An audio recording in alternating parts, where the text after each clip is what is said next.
Yeehaw. This is what I came for. Hi. This is what I'm here for. Looks like everything's coming through.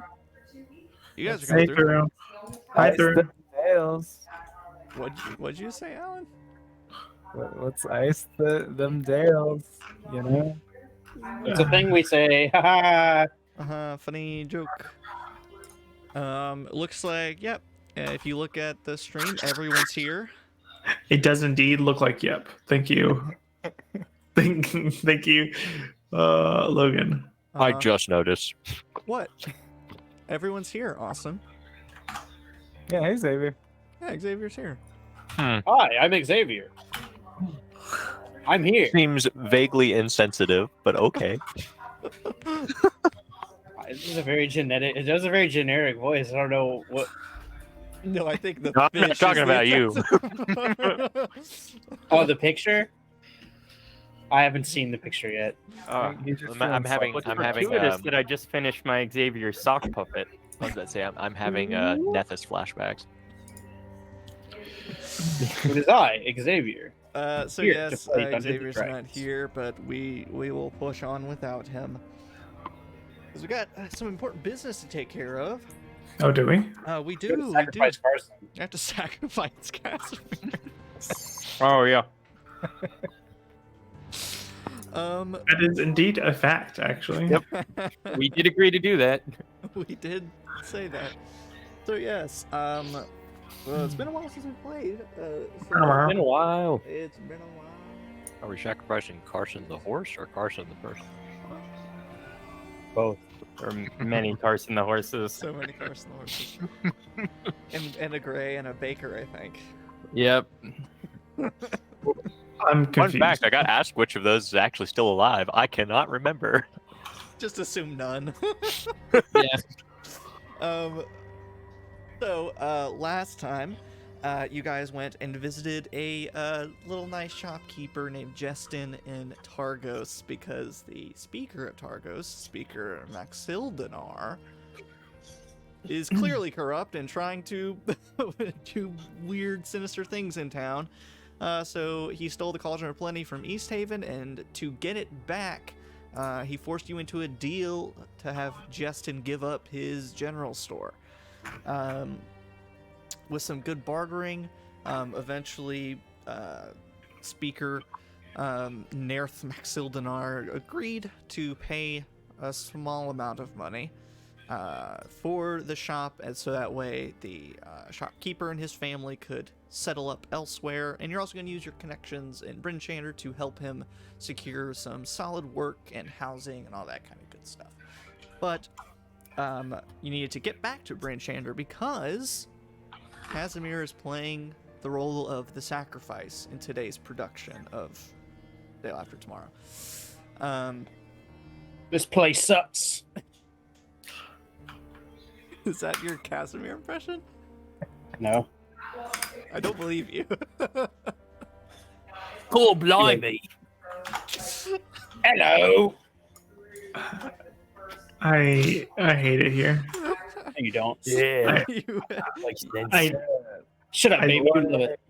Oi, chaps. chaps. You Louis. Oh, that was actually, that was pretty good. Yeah. hold on. I need to update the Louis counter and put it back up on the screen. Oh, do we have a Louis counter? Yeah, I didn't made- realize we had a Louis counter. I made one. It's just a small number. Yeah, it just has Louis 1. Now it says Louis 2. Oh, is it per episode? No, it's just how I just started tracking it in the last session. I'm sure it's up Oh, to like okay. 5 or something. But yes, you guys went back to Bryn Shander that evening to get settled in before whatever happens the next day. You still have the cauldron, I believe, and you're gonna kind of just try and keep it safe until you figure out what to do with it. I guess, is that correct? Yeah. Your guess is as good as mine. I don't know. Yeah. Pretty much. My guess is as good as yours. So you make it back to Bryn Shander with the cauldron in tow, just in time for dinner at the town hall. For the most part, everything is as you left it. And in fact, it might be a bit better than when you left it because you've been on the road for so long that it's finally nice to get back and sit in front of a fireplace and drink some mulled wine and have some hot food. So of course you come in and you do whatever you need to keep the cauldron safe. There's plenty of storage opportunities, and also you're able to make sure you can do it in private, so that way whatever happened last time doesn't happen again. And then you can head upstairs to take off heavy coats, put away your weapons and things, to then go downstairs and have some food.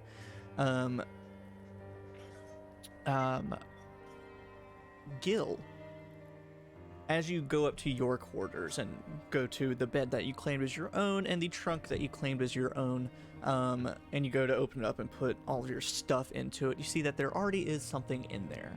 It looks like some kind of belt, pouch, satchel of some sort, but you see that there is a note tucked up in it, and immediately you recognize the handwriting, and you recognize some perfume that's been sprayed on the note. It's very simple. It just says, "I found something left behind by the previous speakers or sheriffs. Seems like you could get some use out of it. I went and filled the bottles for you." And you start to undo it. And Austin, inside, you find basically what amounts to a very finely stitched leather belt that has a large holster type leather pouch on the side. What is it called? There we go. And you see that on part of it, it seems to be some kind of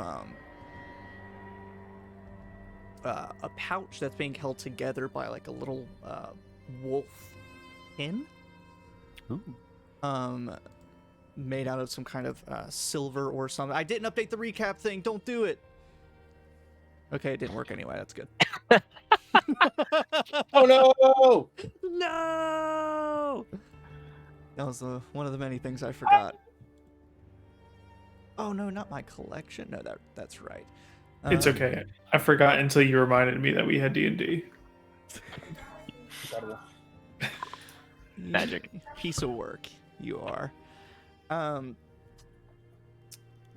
once you start holding it up and undoing it and looking at all the things, you see that what she's talking about, the bottles, is that sort of built into this leather satchel type piece on this belt are basically small little holsters stitched into it. Each one, there are 4 of them, and each one has a sort of hybrid glass and steel bottle. It's not just some like sort of disposable like glass healing potion bottle that you toss on the ground. It's sort of a reusable and looks magical bottle. And each one has its own sort of unique inscriptions on the outside and some interesting colors and textures to the liquids inside.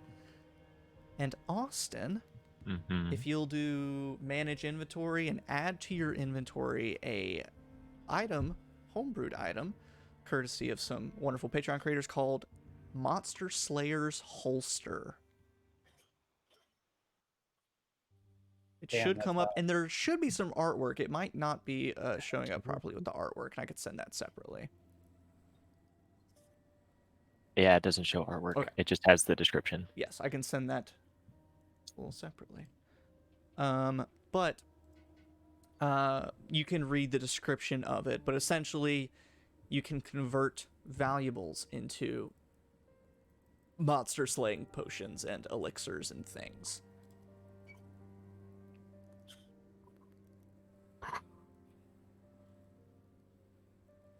Yo, this is cool as shit. And also, Oh, hey, here's the picture. oh, sweet. Then I sent it. And then for your own benefit, I made each one of those potions a separate item that you can add to your inventory for tracking purposes, so you can kind of mark it and remove it. But I also gave the item charges, so you can kind of keep track of that way. It's up to you how you want to do that. Okay. But yeah, so you find this gift from you-know-who, from the previous people who occupied Bryn Shander. Happy belated birthday. Thank you. So, but you guys are, you convene downstairs for some nice hot food, drink, and a fire to sit by, nice soft chairs and all that good stuff. And, you know, making small talk about all the things that have unfolded since you've been gone, which it's been a handful of things. Because just in the past few days, you went all the way to East Haven, found out the cauldron was missing, you found the White Lady, the Chardolin figurehead, and then went all the way back through Bryn Shander to Targos and fought the speaker of Targos and then made a deal with him. So you've been busy for the past few days. So you've got a lot to catch up on. But eventually, Sheriff Southwell does come back in, sort of to clock out for the day. And he sits down with you all mainly to discuss the plan for the following day. He lets you know that he has not, only he and Speaker Devessa Shane know about the plan. He figured that if people start finding out, even some of the guards start finding out that they are faking this sacrifice, then that would not be good. So it's only them two, which will make it a bit of a challenge to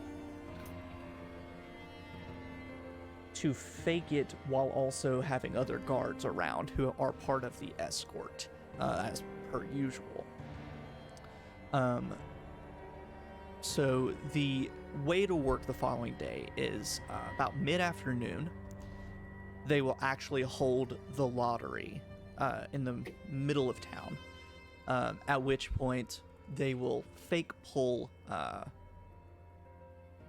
Kasimir's name from the pot, and Southwell will ask you, Kasimir, if there is a certain pseudonym or fake name you want to put in there.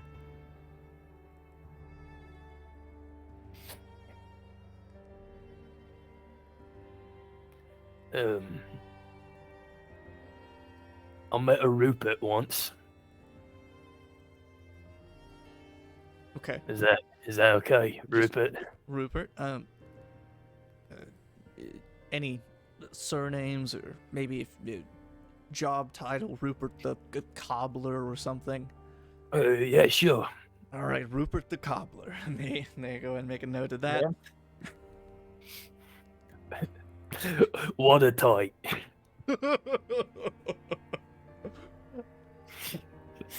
Kasimir's unknown middle name, Rupert. Airtight alibi. So Rupert the Cobbler is the name they will pull. And you don't have to be around for this part, but typically what they do is they then go visit the person who gets pulled and tell them to get their affairs in order, and then, you know, they'll explain the process to the person who's getting sacrificed and all that stuff.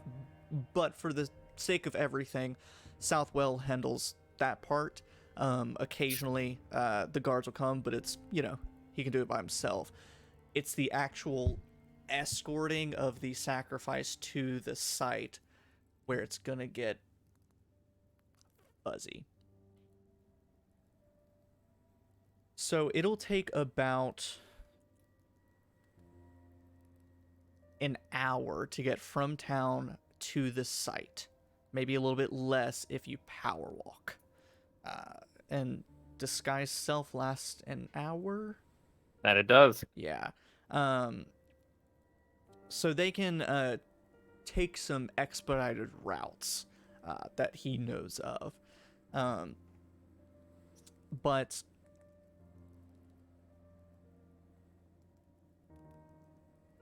it's kind of an event. People wait outside their houses and places of business, and this happens typically at around midnight. They leave maybe about 2 hours before midnight, so then by the time the sacrifice is out at the site, then Arl the Frostmaiden does her thing, weaves her spell across the sky, preventing the sun from rising the next day, and then the actual sacrifice happens. So usually about 10 o'clock or so is whenever this venture starts, and the whole town tends to come out and not watch like a spectator, but more pay respects, like they're doing a civic duty, or the person being sacrificed is doing the duty. So there will be a lot of onlookers, and you'll also go with a small escort of guards all the way to the site to make sure that you get secured there, and then they will leave you out there. So because the guards that are with you aren't part of the ruse, you'll have to be a little careful with parts of your disguise, but also how you interact with them, because, you know, if you make yourself too small or skinny and they reach out and grab your arm, then it will be very obvious you're not that person. Yeah. I think through discussing this, I mean, Kasimir's not like a towering intellect, but he's also not stupid. And I think through this, we may be collaboratively come to the idea of taking a form that is roughly my dimensions, and with just essentially changing the look of whatever clothes I have on. Okay. And I don't know, maybe going a big orc or something. Yeah, So orc or not... Goliath, or just a particularly big half orc or something like that. It's yes. Rupert, the half-orc cobbler. Rupert, the half orc cobbler. Honestly, I'd play that character. I would too. That's your backup character. That's my OC. Don't steal. And that'll work. And Southwell will do his best to sort of be the main man with handling you, and tell the guards like, "Oh, go do this, go do that." So he'll do his best to be the handler, basically. And you know, throughout that marching out there, since you all took care of the Manticore, theoretically there shouldn't be any dangers. But also, they don't really go out there to see what happens. They sort of consider it a private matter for Arl. Like, you know, your sacrifice, thank you for your mercy, and then leave it be. So, you know, they don't know, or he doesn't know, what else happens out there. So, you know, if the Manticore's gone, then it should be perfectly safe. But do the guards stay around to watch? Mm-mm. Okay. Well, that's fine. Yeah.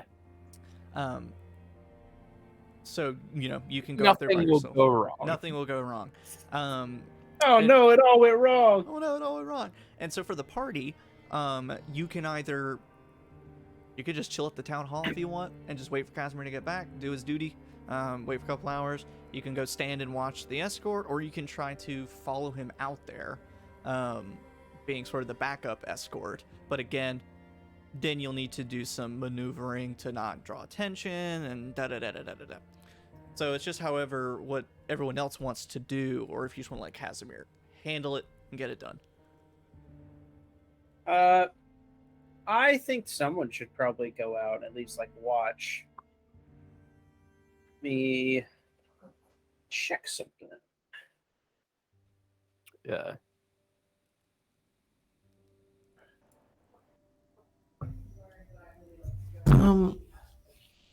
I could always go along as like a guard and a possible convincer of people.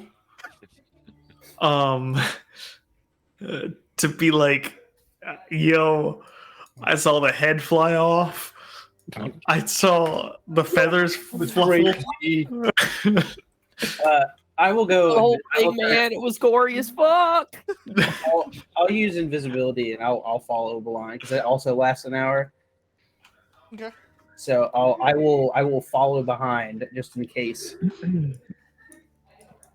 I'm guessing by the laughing, I'm not doing that. Cool. Sounds Dude, good. go for it. If you want to.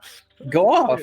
Yeah, I'm gonna hype up this. I'm not this gonna ritual. yuck your yum, Travis. Go for it. No, I like fucking up plans. So That's you're my favorite going thing. to try and dress up like a guard? And Yeah. hype up, like, what? Because you said you're with gonna the be a kibosh on guard that. and then hype up stuff. No, I'm no, like, how no, are no, you- no, no. Sorry. I'm just gonna be a hype man. I'm just hyping up this ritual. It's not so much that I'm like. People are fucking dying. I'm not even dressing up or anything. I'm just hyping up the ritual. You fellas do what you want, but if it's dark outside, I can pretty much guarantee nothing will be able to find me. Okay, never mind. I'm not hyping up the ritual. My dude hype himself up. He's good. I'm gonna go. I'm still gonna go just to be safe. I'm a noticeable person, so I'll go. Probably the crowd, right? Sure. Yeah, that's what I was. Yeah, I Like, wanted to. I don't want to like try and sneak back or anything. Are the sacrifices given weapons to like in some way kind of Put up a fight. an acknowledgement that it won't save them, but just kind of for show defend themselves? Or at least dignity. Shits and Yeah. giggles. Hee. So the actual description of it, it's probably just gonna make it so much worse. The ill-fated soul is stripped bare and either tied to a post or sent into the tundra to die. And in Why this didn't I just case, do it's stripped, or for this case, it is tied to a post. Typically, what they do. Yeah, this How about jumps this? up Just give me your bill hook, and I will be invisible, and I will carry it out there, and then I'll just give it to you after no one's watching. If you want, And I have like a 9 foot right pull over him. I'm just like, don't hurt yourself. I take it and I drop him like it's not that bad. I could dance. It's fine. I strap it to my back and I'm like hunched a little bit. Yeah.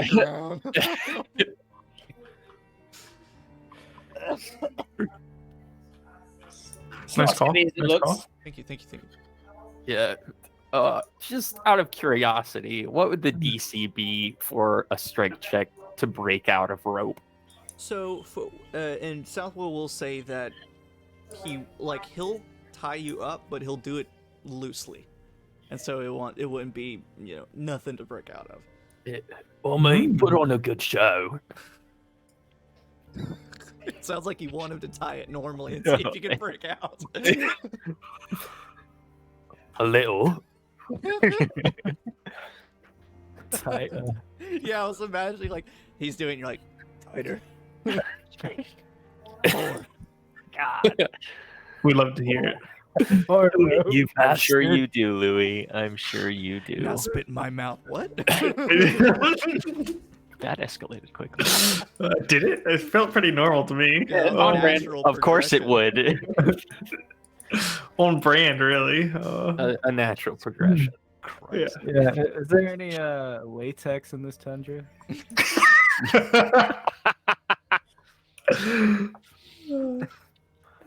Yeah, we strip them bare with nothing but a gimp mask and send them out. No ball gag. Arl really likes that shit. A little legit. If I ever meet Arl, I'm 100% just gonna immediately just be like, Oh boy. For your information, Carson, God. it's a DC 17 strength check to break from rope. I could probably do that. Gods with kinks. yeah, Lot of kinks. sounds great. I don't Oh know. my god. Why don't we- So, before departing, Wait, so the- he's going out into the tundra? yeah, like a mile and a half or so outside of town. Hey, are there any non-sentient yaks in this area? In this area, Yeah. How many non-sentient yaks are there in D&D? That's what I want to know. If there's like, in the entirety of D&D. I just want to know if there's like talking yaks and then normal yaks, and then the talking yaks are just like, ha, dumb motherfuckers. I mean, clearly there are talking yaks and non-talking yaks. The talking yak is confirming it for us. That raises some uncomfortable fucking Pluto. Yeah, I would say it's the goofy Pluto thing. the goofy Pluto conundrum. Jesus Christ. So they would probably not have any sort of like domesticated yaks or anything. I mean, they do have like cows and things, but not like yaks. How much What of is a this- cow do I look like right now? You could probably pass for a cow if you try hard enough. Can I disguise myself as a cow and just like go out a little bit beforehand and just meet him out there? Just on all fours. Yeah, man. This is slowly turning in like the Barnyard movies and TV shows Oh from my Nickelodeon. God.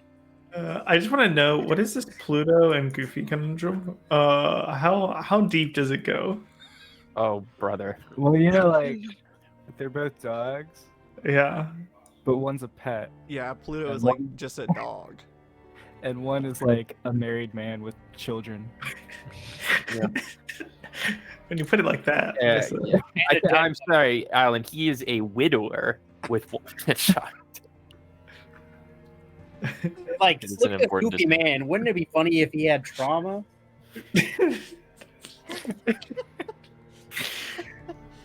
Oh, man. Sorry, you can continue now. I just we need it. I'm gonna dive more into because the visual of just this lone cow out in the snow at night is just hilarious. Too hilarious to pass up. Nice. I'll do the pirate too. I'll eat, and fart, and everything. You gonna be nude? Huh? Dude, that's fucking Yeah. hot. If a cow someone wears hold pants, my would it wear it like this or like this? Jesus. Can someone hold my stuff? Yo, does that yak have hands? But I was about to ask, are you gonna put like Is that Can we- yak busting it down sexually? gloves, mittens that Yeah, look like hooves. No, Uh, it's just like that. It's like that deer from what was it, Adventure Time? Doop, doop. You mean it's a skinwalker? That's what I imagine when I think of skinwalkers. I like to imagine more so that he's just putting styrofoam cups on the ends of his hands, and he's like, good enough. Paint it black. All right, we're good.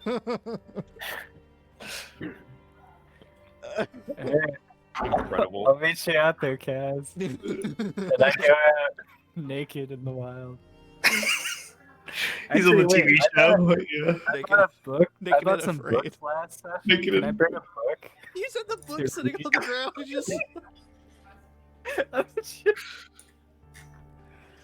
Ooh, okay, well y'all figure out this this nonsense. I'll be right back. The stuff out there.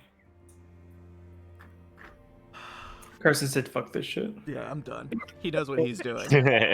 Okay, so Norm will be pretend cowing out there. Ventus is gonna be invisible. heading Pretend out there. cowing. What a phrase. Oh, He's wait, don't- LARPing as a cow. Yes. Don't you downplay his LARP. He's connecting with his Hey, with they his say- brethren They who say can't the talk. best actors are the ones that act like another person and try to impersonate someone else, right? So Is that what you're doing? He's immersion acting, or what's it called? I'm just trying to method acting. expand my horizons. Method Yeah. acting, yeah. Okay, so let me notes. Immersion acting. Okay. Idiot. Norm is LARPing as a cow.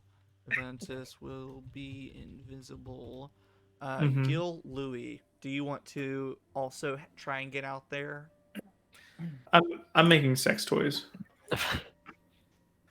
Excellent. It's and candy.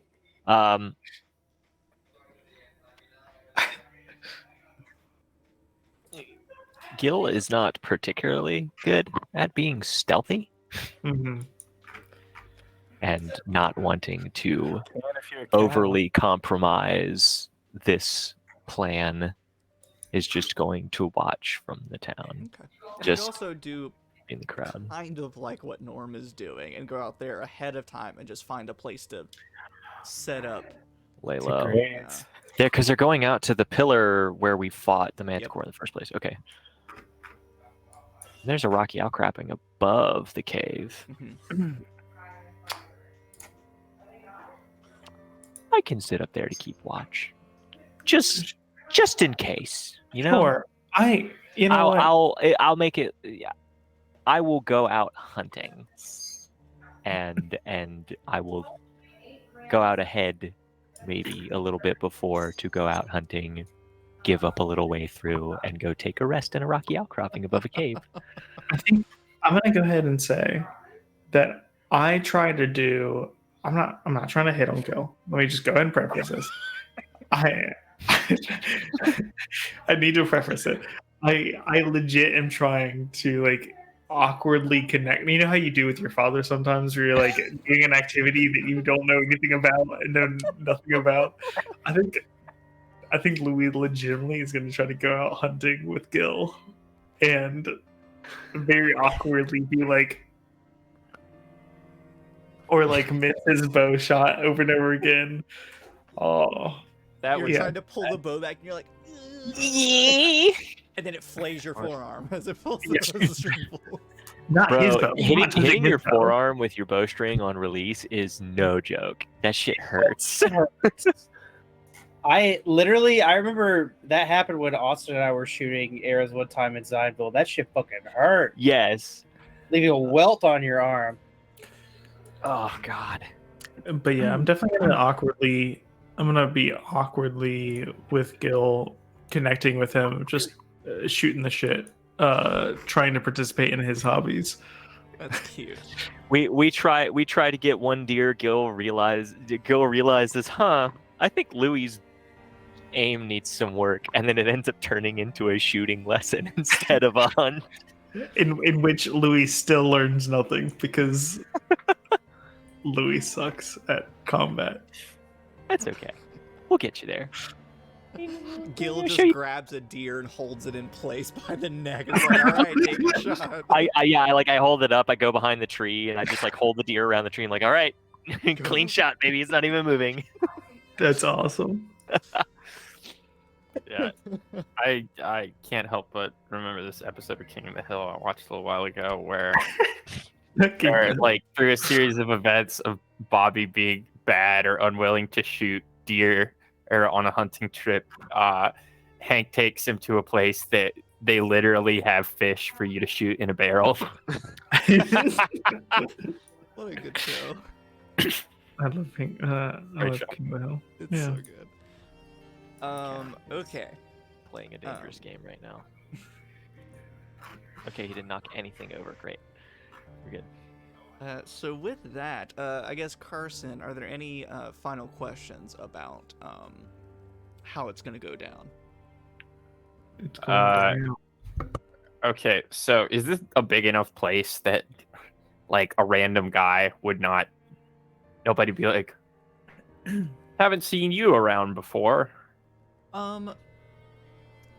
There would, of course, there would be some people, like, because he even gives you a house to go to that he knows is abandoned. Be like, just stay there. Like, when the time comes, just post up there. We'll knock on the door. When you hear us knock, change, and we'll go for it. And so, people around that area might be like, huh, I don't remember anyone moving into that house, or, I don't remember us having a cobbler in town. That's crazy. But there are about 1,200 people that live in Bryn Shander. Okay. So, like, it's sizable enough that, even if you've lived there for a few years, there might still be someone you're like, oh, I don't recognize you. So, I mean, it wouldn't be, impossible to, go under the radar. Cool. Plus, isn't it the biggest trading? All right, town? and then is there like a public aspect after they knock on my door? Do they take me to the town center and then They sort of have a route that they walk, typically just along the main roads.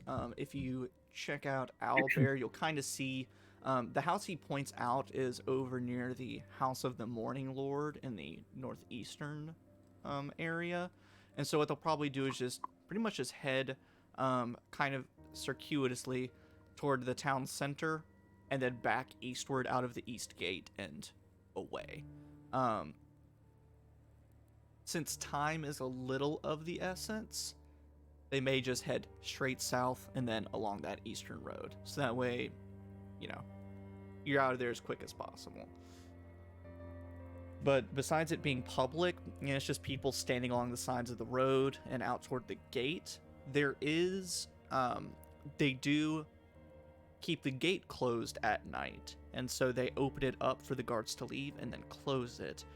And typically people don't go outside of the gate at night. So basically, by the time you leave the town until you get to the spot, it's just you and the guards. Okay.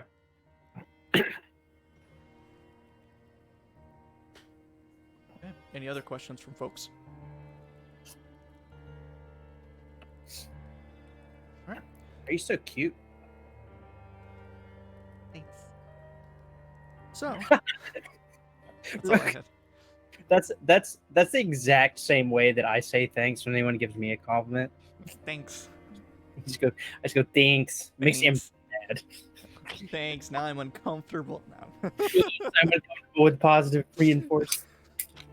I don't know how to handle compliments because of societal pressure. It's like at the batch weekend, Carson. You're like, no one perceived me. Oh no. Yeah, yeah. Was it Cody? I don't remember who it was. I think it was you, but it was like, no one perceived me. And then literally a moment later, Lily was like, hey, nice shirt. That did happen. Relatable. Oh, man. Sometimes I also wish to not be perceived. Not be seen. So, we'll jump to the next day. So for most of you, you are either, actually, all of you except for, I guess, Kasimir and Ventus will be outside of town. So Norm, you're playing cow nearby the town. I assume you take some time to, fiddle with other things, read your books and whatever else. Move. Suddenly flip a page. Yeah, moo. Moo? I'm just playtesting moves out there alone. You've clearly never been in an acting class before. Moo? No. No. Moo. Moo? Like, I just imagine going up to somebody in the party and be like, all right, can I test some moos on you real quick? Yeah, how can I? Which one is more believable? Should I do an upward lilt at the end, like moo? Moo? Like a question in which the wilderness will never truly respond. You're not asking it to anyone in particular.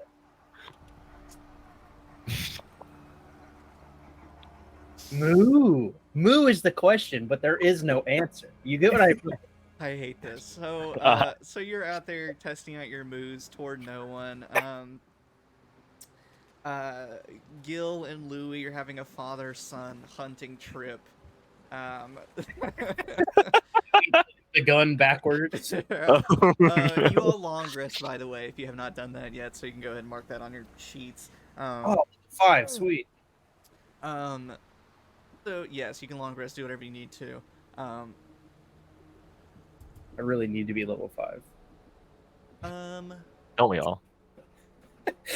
No acknowledgement. Austin. Sir.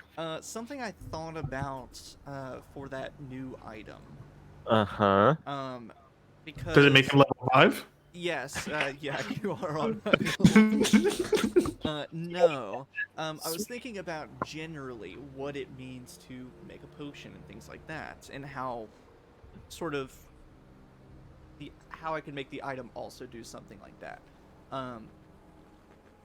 The only conclusion I came to was one of the downtime activities you could potentially do is things like hunting or foraging and gathering of supplies to serve as those sort of gold piece amounts for your potion thing. Of course, it won't be, oh, I went hunting today, now I have 100 gold pieces. But, for days like today, where you have majority of a day off, you could spend that time earning, 5, 10 gold pieces to convert to your potion thing. And so basically it's like you kill a deer and you're like, cool, I'm going to take some of the meat and put it directly into that pouch and convert it for a potion thing later. Pelts are the way to go. Stuff like that. So that's something to keep in mind if that's something you want to do, or you can just make sure Louis doesn't flay his arm skin off. I mean, I feel like I could feasibly and reasonably do a little bit of both at the same time. Just like, no, hang on. Let me show you how it's done. Do you like hold him while you do it, like wrap your arms around and be like, "This is how you pull that bow." Yeah. It's more like standing there like a drill sergeant, and he like it's like no, and like pushing his elbow up, like, oh, you got to put your elbow up while you're drawing. My arm's tired. That's too damn bad. It'll be good for you. You got to build up endurance. Oh, I just hit my head on the top of the fucking reel. The bow doesn't care whether you're tired, boy. It builds character. Okay, I wanted a father-son trip, not a memory of the past. Okay. No. None of us really know our fathers. Gil is not drill sergeant-y, but he does. He's like, he's very kind of like, he's a bit to the point, but not in a mean way. That's good. That's good. He's like, look, he's like, I told you I'm going to show you how to shoot. I'm going to show you how to shoot, and so he shows you how to shoot, and that's about it. So he's not like the dad that takes the gun out of your hand, or like the bow out of your hand and immediately he's going to make sure that you have the proper stance and that you're doing it right.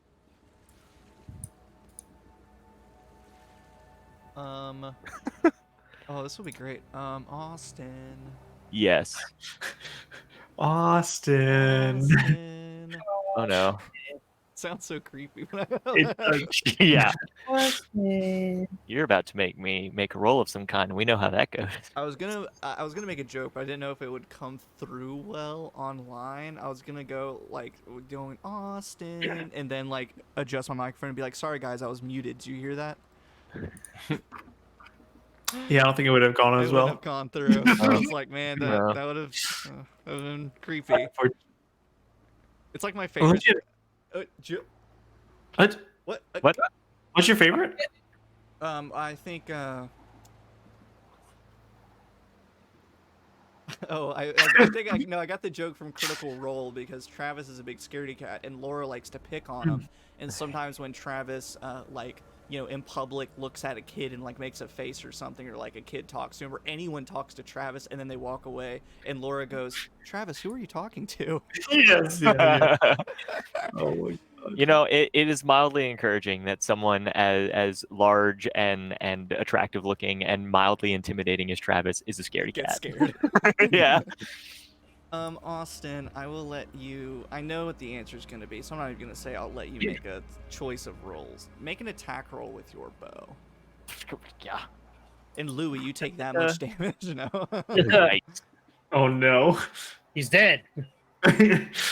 I think I might actually instant die. You killed him. Oh, what'd you get? 18. Yeah, that hits. 18. I was kidding.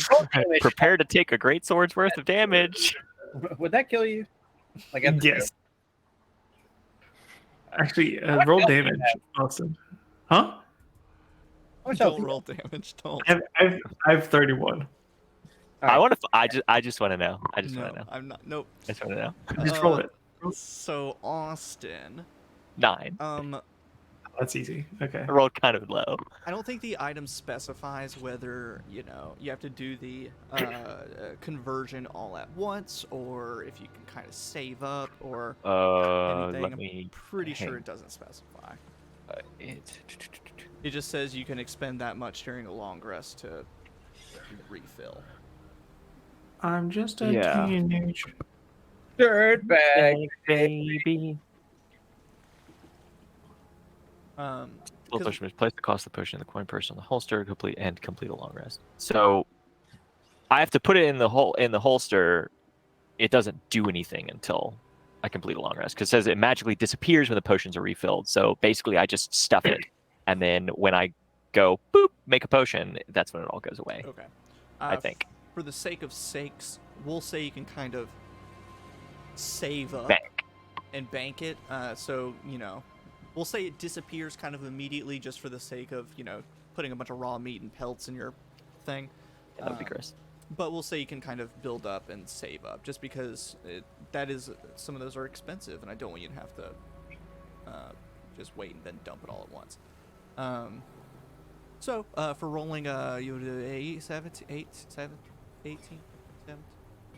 What? I'm talking. I rolled an 18. 18, yes. The pelts and meat and things that you are able to, and things you can forage, will total to 2 gold pieces. A whopping 2 gold pieces. Bad. Awesome. I am using the work downtime activity from Xanathar's, where you make an appropriate check, and it determines how much money you make. You better work. Work. Work. I added a custom item to help me keep track. Nice. Not a custom item. So yeah, that is that. Norm plays Cal. Move. Kasimir and Ventus. Is there anything you in particular want to do during your day off before having to? I just want to make sure to reiterate to Kasimir, like, I know he has nerves of steel and he's a big tough guy, but if he gets nervous, I am there, even if he can't see me. I will just go, I've got your back. I'm there. Don't I appreciate that. You are very strong and tough, but I know this is a bit harrowing, regardless. And I have your back. I am there, out of sight. Well, thank you. This, I have a feeling this is gonna go off without a hitch. We can sure hope. Yeah, but I appreciate you being there in case it doesn't. That's what friends are for. We have a promise to keep. Yeah. That's what friends are for. Tears up. There's the part of me that knows that that is a sweet thing that Kasimir is saying, but it also sounds like the thing someone would say when they're literally about to stab that person. yeah. Where it's like, Yikes. yep, that's what friends That's are what friends are for. Yeah, I grabbed Ventus and That's his head off like a soda bottle cap. It's just being friends with Carson is like, you never know. You live in that moment, you have fun with it. Jesus Christ. for. I keep you on your toes. Hand back to Norm. This is what friends are for. No. So this will Bad Doja Cat song. so this will go a little bit differently. The day goes on. Ventus, you probably take post somewhere near the house that Kasimir will be in. Kasimir, you head out to the house, you know, a few hours ahead of time to make sure you're there. I also, for the purposes of this, I'm going to have Zeph take the form of a snowy owl or some better icy or more cold weather type bird of prey kind of deal. And I'm going to have him kind of like flying above Kasimir just in case. Keeping an eye out. Scouting around. Yeah. Make sure that nothing goes funky. Sounds good. So, the day goes on. Eventually, a few hours ahead of time, Kasimir, you post up in this abandoned house. Yeah, maybe I test out my form and just like do a little walk around the area. Strut it a little bit. I'm Yeah, I think I'll go just basically the same outfit, but different colors, maybe like grays and blacks, and just altered enough where it doesn't look like exactly the same coat, just palette swapped. I'm imagining though, like you do like the grays and blacks, but then you change it to where it's like purples, and you're like, No. No, I couldn't pull it off. I disagree. Eh, I Yeah. think you're definitely a winter. Yeah, but I make my face look like an older orc with like gnarly tusks coming up. One's like broken off. If the other one has like a piercing through it, am kind of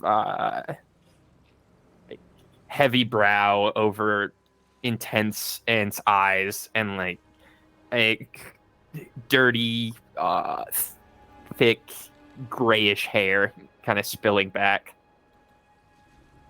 Nice. Eventually the time comes.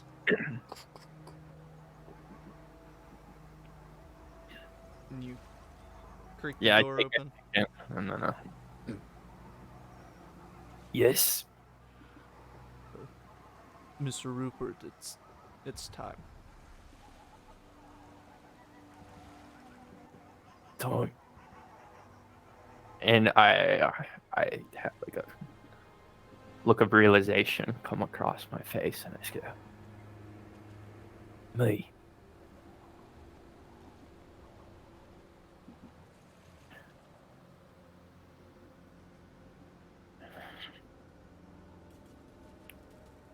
I step out, close the door, and I walk with them, just kind of with a look of stunned silence over my face. And step out into it's not really a dark town because it's all well lit with torches and lanterns held by bundled up people standing by the roads. Few people whisper here and there. Most people, though, are being pretty solemn and reverent about the whole thing. You do notice, though, people do start to whisper. Occasionally a guard, bumps into you or something. And here is where it's going to get a little interesting. Carson, if you... Oh, I have to say it like I did Austin. It's Carson. If you will make either a deception check or a performance check with advantage. Mr. Oh, Charisma. Oh boy. I believe. Deception or performance. Both are -1. You have Okay. advantage. I do. 16. Okay, very good.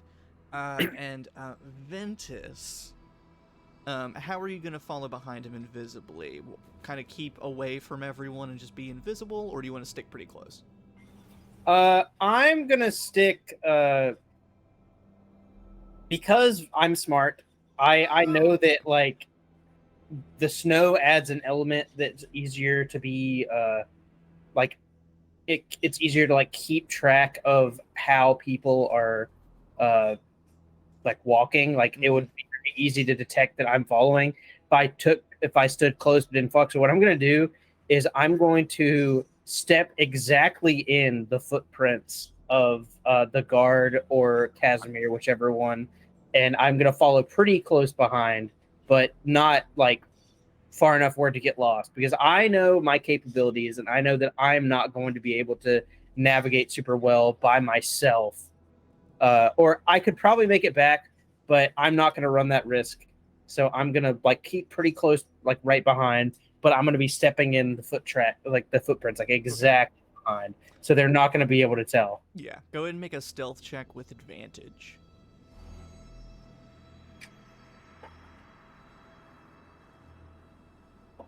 Okay, so that's going to be a 22. Nice. Okay. You guys walk along the main road, eventually reaching the city gates or town gates. The guards see you coming and open up the gates for you. Your escort, which is Southwell, and Southwell and 2 guards. So not a giant escort. Are the ones that accompany you outside the town walls, and Ventus, you see, as they pass through the gate, they start closing the gate, so you do a little speed walk through the gate as it closes just behind you. And then, like I said, I will activate invisibility like right before, just to give myself maximum time. And basically, by the time you get out there, they're gonna take a couple shortcuts that they don't normally take, so you'll have enough time before both disguise and invisibility run out. Throughout your journey, though, taking a couple shortcuts, you see that Southwell has to do a little bit of damage control, as he says, "We'll take this path." They say, "Oh, that's a little off the main road. We don't normally take that road." He says, I know that, but don't want this business to have to take longer than it needs to, and people understand that, and they, take the shortcut. Eventually, walking the mile or so, you hear moo. And you can see Get out here! It's a weird fucking cow.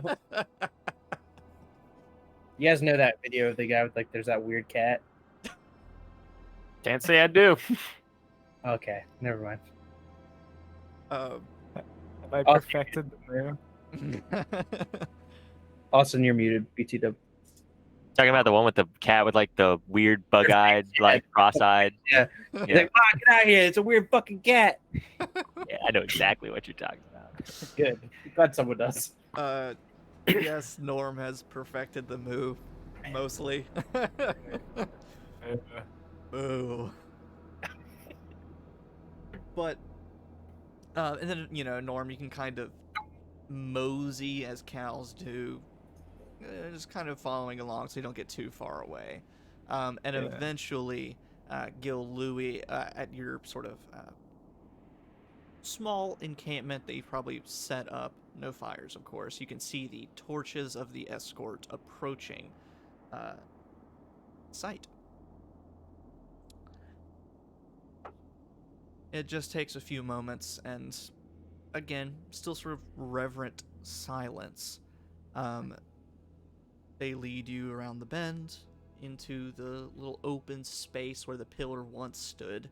In its place, they've basically just nailed in some pitons and hooks into one of the rocks at the center to tie you off to.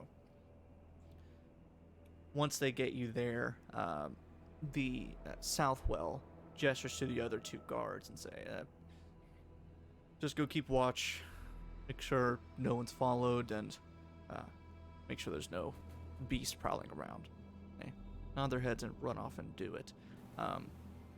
So Ventus, this time actually just everyone except Kasimir, if you'll make a stealth check for me, as the guards kind of keep an ear out, and Ventus, you'll have advantage.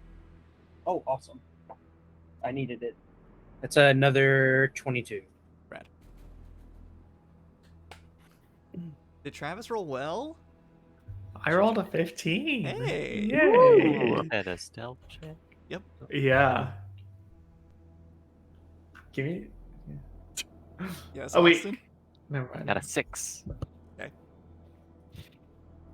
And then Alan in your cow form. Oh yeah. The mood. Right? Stealth, yeah. Where's stealth? Oh, +1. Sweet. 15. Awesome. Yeah, so all day Gil has been showing Louis how to do things. And then as they're sitting there quietly, Gil, you take one wrong step, and Louis, you see that he's about to crunch on this, basically a patch of ice. And when Gil's heavy foot hits it, it is going to crack. And you quickly, with a knitted scarf, throw it under his foot, and it dampens the sound of the crunching ice. Saving your party's tuchus. Kasimir, as Southwell is starting to bind you off, he starts to whisper to you and sort of like let you know what's going on. Where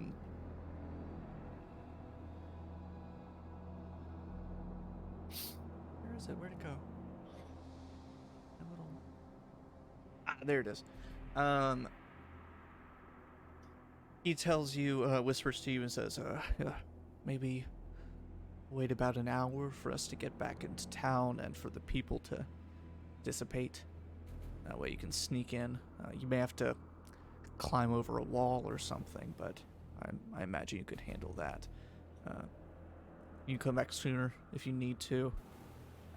Just be quiet, be careful, stick to darkness. Other than that, I just gotta say a couple of words to you and then we'll be off. So, any questions? And he's tying off your wrist to the rock. No. Did you hear that? It's fucking weird. Yeah. Huh. Did Norm inform us of his plans to do this? Or did he just go full wild card? He's an actor. The I would've leader, really- Jack. I must have given my stuff to somebody, right? Would you? Surely. Me and I would not have shared it to be like, he's an actor. He's having his moment. Okay. So you just see a naked Norm for the first time. On a hill, basked in moonlight, silhouetted against the night sky. Moo. Yeah, I squint my eyes looking out at this and just kind of. Oh. No. Oh, I think I got it. Can I roll for ball size? Oh. No. Why? No. How could you? Shut up, Travis. Could have seen this How coming. could this happen to us?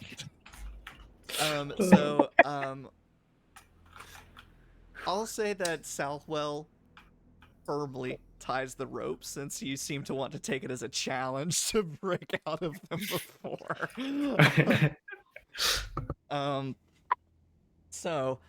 He finishes up, takes a few steps back, takes a deep breath, and says, makes sure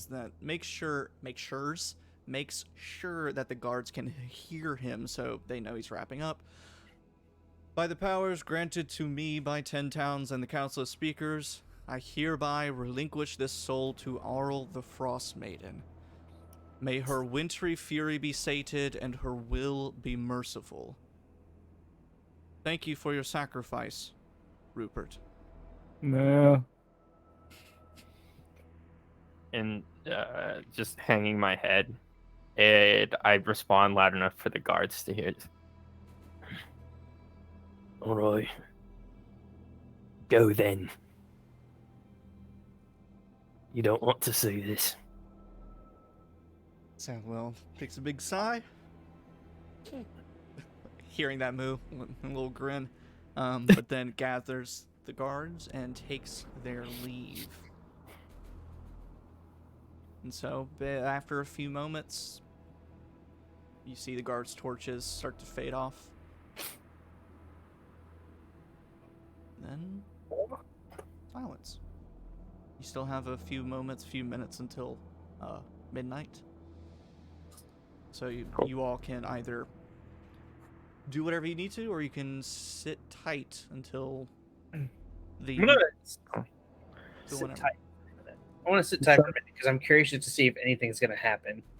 Yeah, I wait, let's say 10 minutes just to let them get far enough away. And then I'll attempt an athletics check to break out. Yes, please. 10 minutes? I think this one is just a straight strength Strength? check. All right, cool. Nope. You start struggling against the bodies, you're like, oh fuck. It's harder than I thought. No. How long do you think he's gonna stay tied up right there? Because I've been in that kind of situation. It kind of hurts after a while, you know. I think he'll figure it out. I hope. That's understandable. I think he might just be having it's a bit chilly outside. That's true. Might be having a little trouble with just joints and stuff.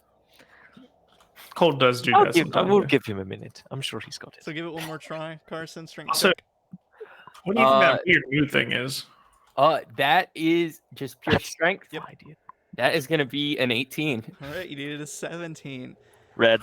Just Oh, as you see, I see, told you he had it. you see his arms break free from the bindings, and almost at the same time, like he caused it, you see a shimmering light start to trail across the sky, getting closer and closer and closer to you, and you see the white wings of a massive bird trailing this shimmering line across the sky as Arl weaves her spell. Then it passes, bathing everything in a green aurora light. You hear an exasperated moo. Who? Is this something we would have seen before? Yeah, that's gonna. Yeah, Okay. every night, this giant white bird, it trails behind, or trails this. Giant shimmer. bird. Okay. And I think Xavier mentioned this last time, and I imagine eventually people would know this. It is a absolutely colossal, seemingly colossal white bird, believed to be some kind of mythical rock. Cool.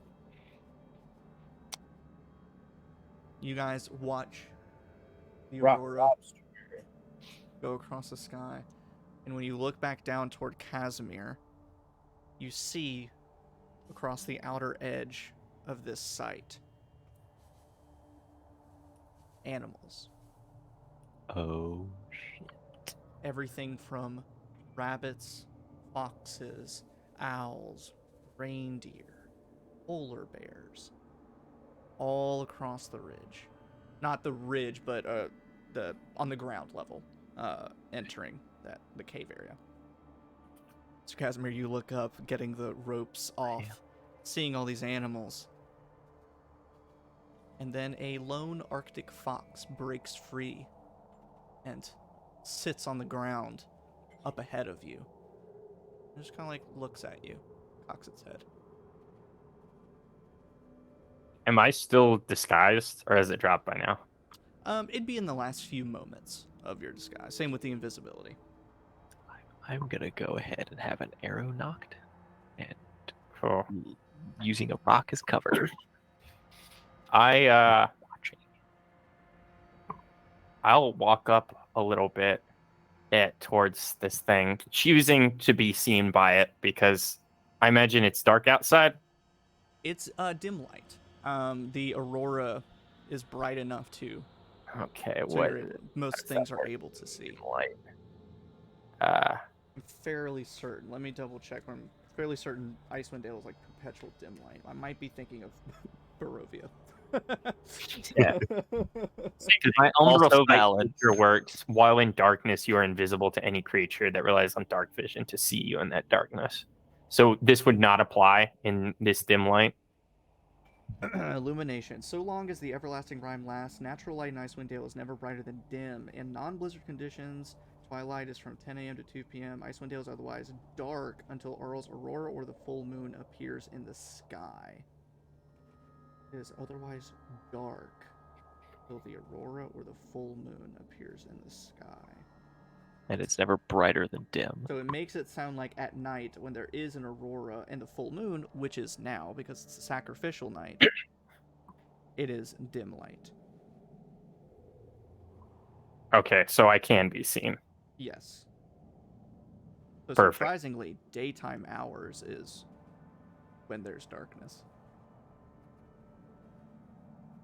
Good to know. Inverted. So you approach this little Arctic fox. It, like a good fox, darts around you and runs toward the cave.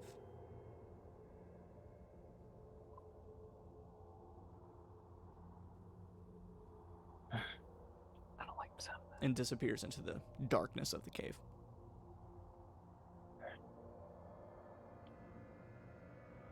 There you going, little one. There's a moment of silence that's kind of then broken up by the breathing and the crunching of all the different hooves and paws and everything, and the heavy breathing of all these animals almost fogging up the area. And when you glance over your shoulder at them, and everyone else will probably be able to see this, there are a few of the reindeer that have glowing antlers and eyes. But a lot of the animals have some kind of glistening to their eyes, whether it's a reflection or some unnatural glowing, not sure. Like their noses. Do what? Rudolph? What? Like Rudolph. Oh, Glow- yes. Their nose, yes. So all of them have some kind of glistening, but there are a couple that stand out as like having a glow as Yes. opposed to just some kind of sheen of glisten to Yes, their. and Okay. in fact, those of you who are native would probably recognize some of those reindeer. It's sort of just it's not a sinister thing by any means. It's almost just like a cool natural thing of Icewind Dale, in that when there is a herd of reindeer, occasionally some of them have glowing antlers that cast light. Cool. No one's really been able to like research why that is or what the purpose is, but it's just sort of a neat Icewind Dale specific feature of some reindeer. I want to research that right now. Why are they, Right now, why are they doing that? why they do that? Yo, what the dog doing? What's the dog doing? I want to moo at him. Oh. But few moments, and then the fox doesn't emerge from the cave. Instead, a voice calls out from the cave. Looks like someone slaughtered Crutho. And then you see a human-looking woman covered in pelts, dark skin, dark hair, emerge from the darkness. And Kasimir, do you drop your disguise at any point, or are you still looking orcish? I'll hold it for now. And I'm still staying invisible. I don't know if I would I feel like I'd be watching Kasimir, but I might not necessarily have heard the voice or detect where it's coming from. So you're a little more outside of the area. I would be as far as the main guard would have gone. So I guess I'd probably be there. It's up to you if you will allow that, because I didn't specify, but I would have been falling pretty close, because I was gonna help him get out if he wasn't able to do so himself. Gotcha. What was the name she said? She said Crutho, which you've never heard. And Is she speaking common? She is. Okay. from the top of the rocks where I was kind of like looking down at the animals, can I even see this person? Or is No. it just okay? It's just her voice right now. Okay. But eventually, if you kind of crane over, she keeps walking toward Kasimir. She says, I've still got an arrow lined up. Oh, okay. Sorry. Bryn Shander's sacrifice smells unlike they look. They have the stench of the town.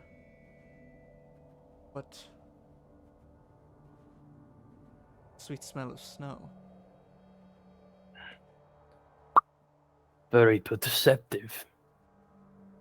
Yeah. And who might you be?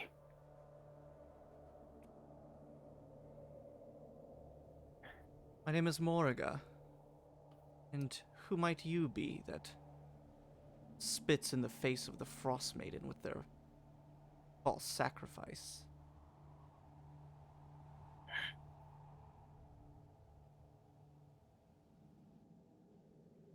One who wishes to see the sun again.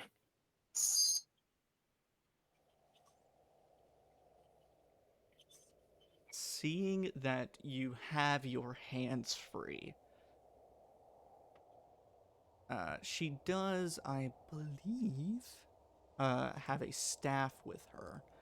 So she does kind of, have it bearing her weight down on it. But you see she kind of grips it. And if you will allow me, I will be watching, preparing to intervene if either I'm not invisible anymore or if something bad happens. I Yeah, assume if she most of gets you are. hostile, I'm aiming right now. So Okay. Go ahead and everyone else, except Kasimir, 'cause he's right there. If everyone else will make a stealth check. Again, Ventus, you will have advantage. That last little bit of invisibility. see, it's not even that. Like I'm just not proficient, but I have dexterity. Those orange dice, Logan, the notorious orange dice, are fucking cranking it. Right now. They usually do. It is a 24. I cannot roll to save my shit right now. Maybe You stole Louis it can from save me. your shit. I No. rolled a 4 and then a 3. I have an 11, my dude. Alan? 17. Me and Alan carrying the weight of this stealth check Mm-hmm. on our backs. I'm sorry, my dice rolls suck. All right. Can I, if I still people are play in that trouble, game? can I moo loud enough to muffle their sound? A stealthily moo? Is that what you're trying to do right now? It's stealth moo. I'm rolling physical dice for the rest of the night. Unfortunately not. With all these animals and this whoever Moriga is, they're clearly attuned to their surroundings. Especially because she used smell as her primary sense, it seemed. And she looks at you, Kasimir, says, "You're also not alone out here. Might I have some names?" I will certainly come down from wherever we're at. Because I'm not going to be able to be stealthy. Icy wiener. Oh, crud.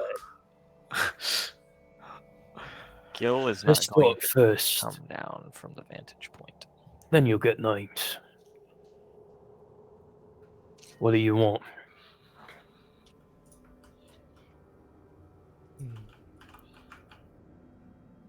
A sacrifice for the Frostmaiden. That is the deal I have with Bryn Shander. Hmm. Is that so? Take it you're the ones who killed Crutho. Is that what Supposing that we were.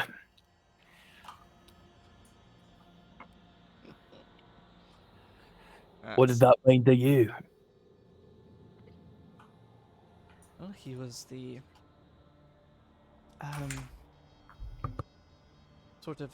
he was my divine agent.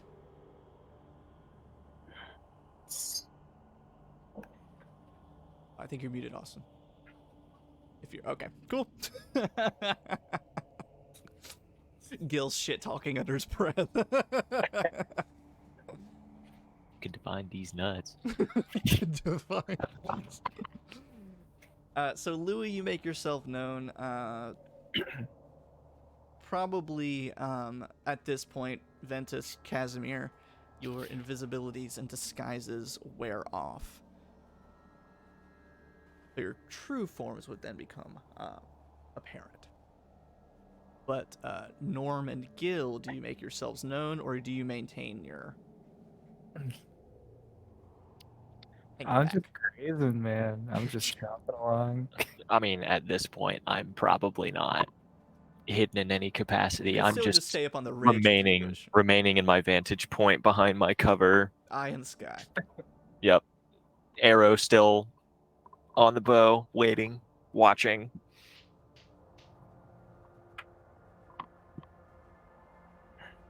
Living, laughing, loving. Yeah. True. Understandable.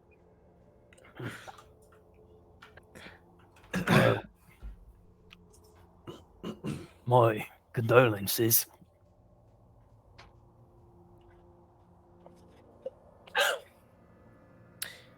Brutal. Uh, He says it's all right. We can appoint more. Don't like that. What is your aim out here? Where does this end for you? I believe I already said something to that effect. I want to see the sun again.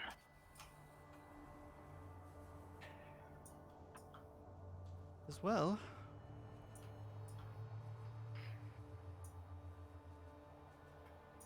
I personally believe that is the Frostmaiden doing, but a couple of folks from the towns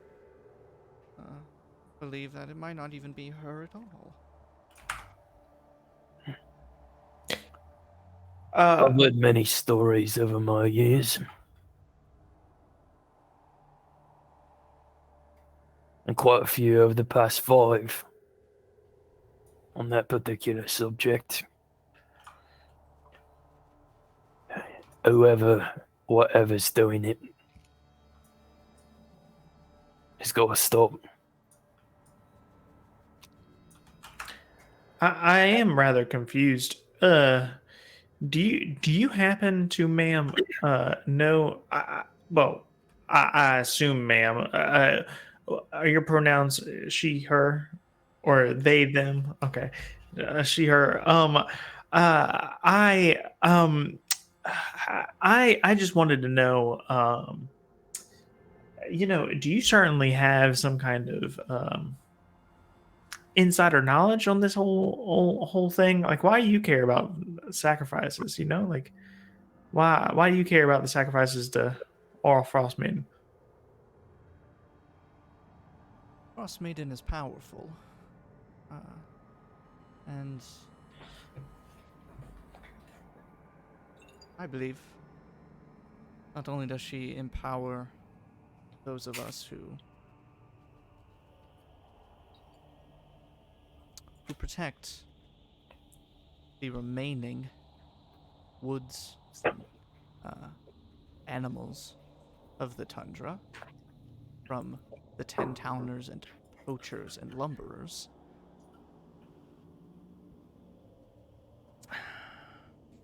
Would you happen to be one of the druids of the surrounding area then? What is it, Lonely Wood? Is that what it's called? Am I making that up? Am I pulling that up? That is what you've heard. I'm asking, is the name. Yes, it was Lonelywood, yeah. Oh my god, I'm a genius. I have keen mind in real life. Yeah, okay. I was trying to find Yeah, not true.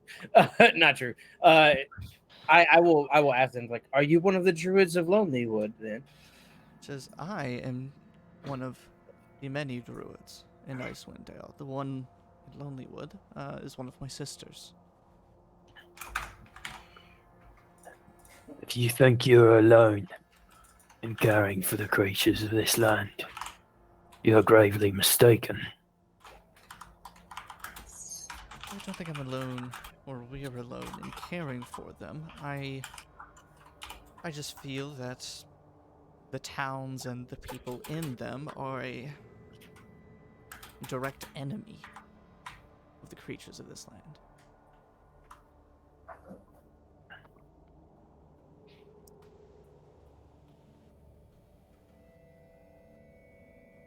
Isn't it part of the cycle of life to hunt and be hunted, to feed and be fed, to live and to die? We who walk on 2 legs must hunt and eat just as those that walk on 4.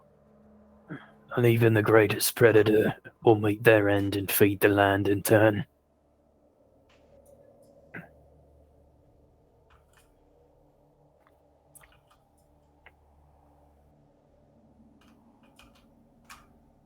Then it is up to me and my sisters to ensure that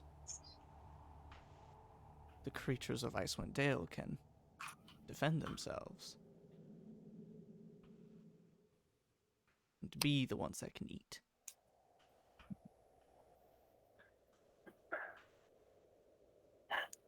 Be a lot easier for them to survive and to eat if this eternal winter wasn't killing off all the plants and all the prey all the way up the chain. We're all bloody starving. But Oral, or whoever the hell's doing this, whatever their ends, whatever their motive, I don't know. All I know is I've seen plenty of corpses, frozen, like statues, all across the land. Men and beasts alike.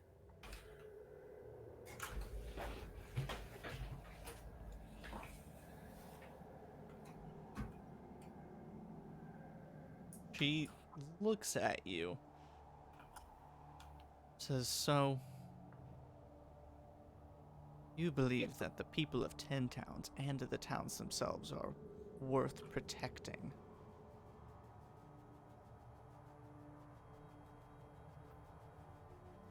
I believe that they're just trying to survive. Like you, like me, Like them, I point back to my companions. like them. I point to all the animals. Yeah. Look, there's some of them, as you've said, thieves, robbers, poachers, do ill. Does that mean a whole lot of them have to be killed to a man? Doesn't seem right to me.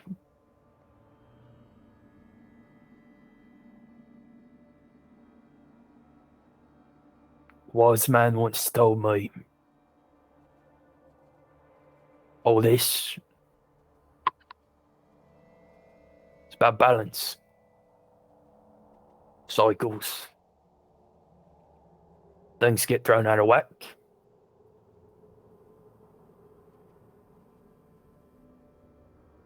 We get hurt. And I'll call this pretty out of whack.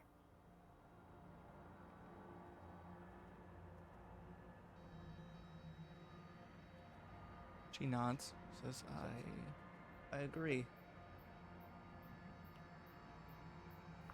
The out of whack, the cycles, I agree. But, and knowing that or can see that some of you are native in some capacity, just a long time ago, giants ruled Icewind Dale. They ruled most of it, and you can still see their marks here and there. And their leaders, the Jarls for the Frost Giants, they had a hill they would settle on and work out their disputes. And their thrones still sit up there.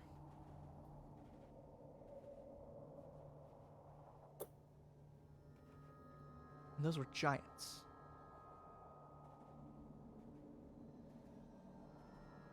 I think 10 towns, it's their time too. They can meet in their towns and their council of speakers to settle their disputes, but all that will be left is foundations of their homes. I think it's just their time. Who are you to decide that? Oh, I'm not. It's the Frostmaiden. Who So, are they to decide that? so let me get this straight. You're okay with everything suffering, everything, and everything, everyone suffering here to spite one group, 10 towns. My people suffer too. The beasts that you claim to protect suffer too. The forests and the plants, the beasts of the mountains, all suffer, and you are okay with all of it suffering for the sake of spiting just the towns. To see them destroyed, you would let whatever this is destroy everything else, everything that you swear to protect, that you say that you are here to protect. The very cycle that you are discussing, that you say you agree that balance is necessary. The only balance here is that everything dies, not just 10 towns.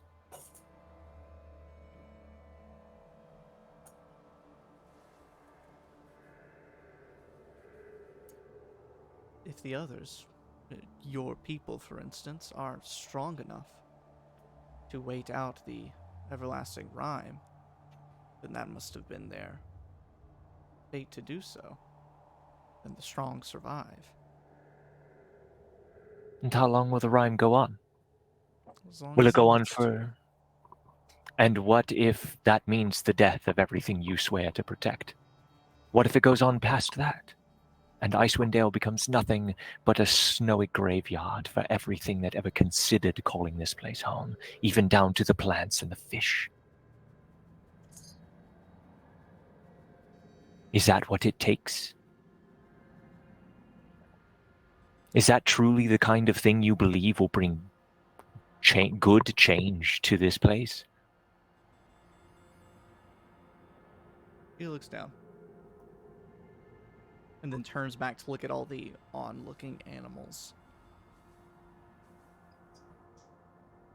He says,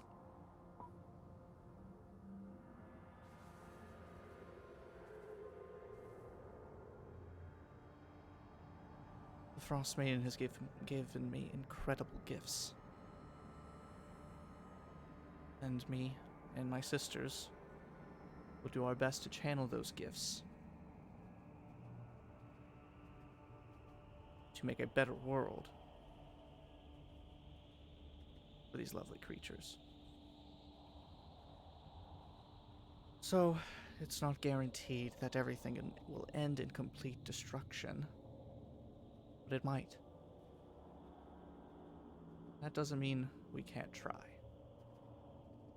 That's a risk you're willing to take, to let Oral do whatever Oral is going to do. Is that correct? Yes.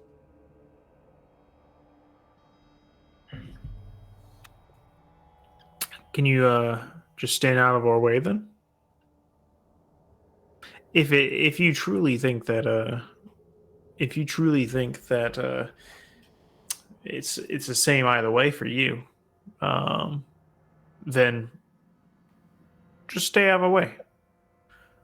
We like to prove to you that maybe getting rid of the Neverwinter is better than or the Everwinter or whatever the fuck we're in. Everlasting. Is better than what we're currently in. Like you said, if we're strong enough to surpass it, why not? If we are strong enough to stop Oral, isn't that the fate? Isn't that our fate? Isn't that Oral's fate? Yeah, you can kill some people, protect your people. You know, just I don't truly care if you kill some poachers. But at the end of the day, we need to make sure that the winter's gone and everybody has a chance to survive at the very least. You know. My people value a challenge. I value a challenge. If you really think that that is how fate and life works, let us rise to this challenge. If we fail, we fail. If we succeed, like you said, isn't that how it's supposed to be? You hear her staff kind of crunch into the snow. I couldn't agree more. I would like all of you to roll initiative. Yep. Oh, Figured that was coming. In D&D Beyond, whenever I say so, don't roll it yet, don't roll it yet, don't roll it yet. 'Cause I need to actually pull up the encounter, and then you can roll.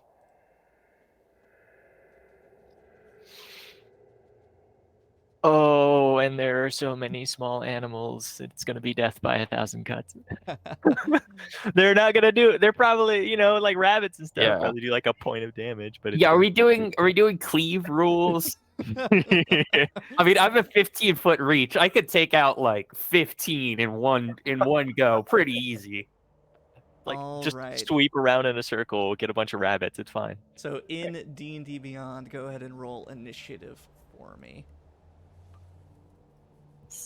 Do not fuck me this time. That's hilarious, dude. I roll so great. I love it so much. It every almost time. stopped on a 17, and then it slipped to a 3. And we can also take a quick break before we jump into it and go would be toilet cool. cat That- and get that- water. Hell yeah. Appreciated, yes. Being question mark? Yep. Yeah. Yep. Oh, He's pulled- Logan, pulled the you need strength to- behind the scenes. you need to do Cult of Lamb. I feel like that's right up your alley. It's on my by the wish way. list. He caused Connor to go mad and kill himself. It was all along Con. Jesus Christ. Real Yeah. dark. Yeah. Instead of that, feel Was that free- caught on camera? Yeah. Feel free to Wonderful. position yourselves. I think most of you are roughly right on Owlbear, but I am revealing where the different animals positioned. A lot of these smaller animals will scurry away because they're little, but the bigger reindeer and elk and the polar bear stay behind. I will say I was coming from Gil's location, so I don't know. Is she at the edge of a cave right now, or can I like put myself? Because The cave, I'll mark in red. The cave entrance is sort of along this right there. okay, cool. Where would I have walked down from when I was hanging out with Gil then? Probably just down the side of one of these rock Oh, okay. faces. Then I'll definitely be closer to other people then. Is it an escarpment? No, it's more just a sloping decline. Okay. Rachel and I talked about that recently, and how like in a lot of the D&D campaigns, in like the first read aloud, like first 2 or 3 read aloud texts, there's always a new word that you learn. It happened in Curse of Strahd. I learned what a portico was. It was you like know, a- I will. was come on. I will forever love that it wasn't you who told us what an It was escarpment was. Scroggs. It was Andrew Scroggs. He was Aldane like, "Oh Hor- yeah, that's what this is." Aldane Hieronymus Godwinson, but you can call me Al.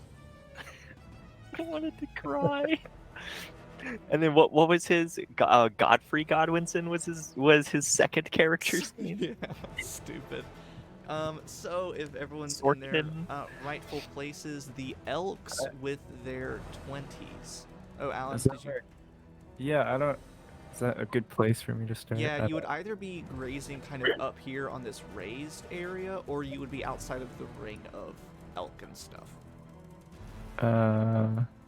Yeah, can I be in the raised area? Yeah. Just any. Yeah, make sure to hit that long rest button if you haven't already. Yeah, because I definitely did not. Okay. So, with that, the elks, with their natural 20 for initiative for a total of a 20, barely Nice. going first. All of the elks are going to. I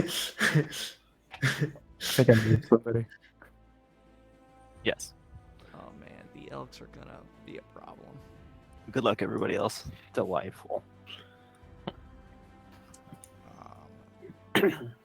I'm glad I have charm person. As I say, y'all have fun with Death by 1,000 Cuts. I might end up getting nuked by the druids, so If We you will think see. if you think I'm not going to be in melee with that druid, you're strongly mistaken. damn, this would be a good time to be a rogue multi-class. Yeah. Is it dark in the cave? It is dark in the cave. Good to know.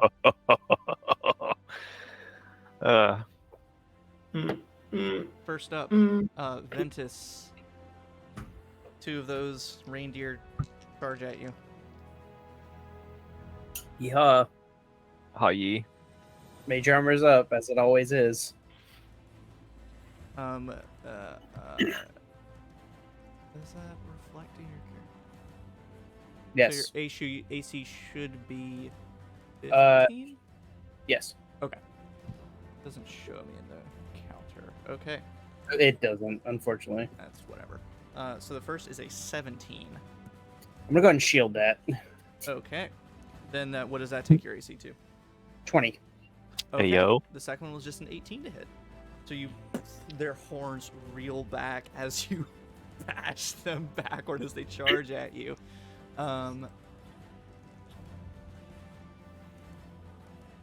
This is tough, y'all.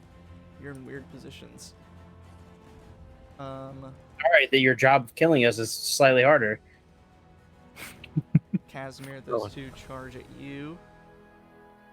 Ooh, Delightful. natural 18 for the first one, Yep, that'll hit. and then a 9 for the second one. So Kasimir, if you will make a strength saving throw for me. Cool. I don't have my polearm, do I? Ventus still has it. Cool. Glad I took polearm master. And you are in dim light and not darkness, and all of this stuff that is your character. really fucking me over here. Nat 1. So you are knocked prone. Cool.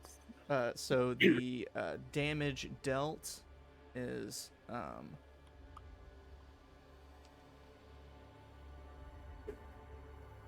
16 points total. Jesus. Okay.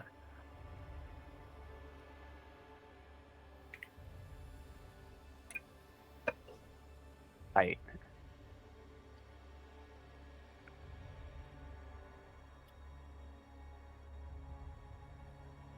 And because the other one would have had advantage, that would have been a dirty 20. I don't know. Yeah. And that is 13 points. Oh, an additional 13. Cool. Oh. Very cool. Tight.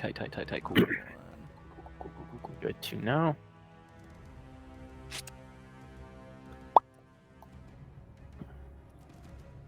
That one can't relate. And then bam at Louis. That's only a 12 to hit, Louis. I think that misses now that you have armor. Yay, armor! Oh, I can't believe. And the other elk really can't get to other folks. Yay, positioning. Can we turn that bear to be on our side? No? If you've got Okay. the spells and things for it. This is once again reminding me of why taking the high ground as a ranged character is a smart idea. Norm, it is now your turn. All right, now that I have high ground you- as a melee character, Hey, you can do leaping attack. It'll be fun. can rocks do Constitution saving throws? Can rocks do Constitution saving throws? No? Okay, cool. That's fine. Can I? What am I? 30 feet? 30 feet. Okay. Oh shit, wait, is that? Hang on, wait. Okay, there, that spot. Gonna go there. Okay. Okay. I'm hoping the moon's behind me, so this can look a bit more epic. How far up am I height-wise? We'll call it a nice 30 feet. 30 feet. And they are 25 feet away. Yeah.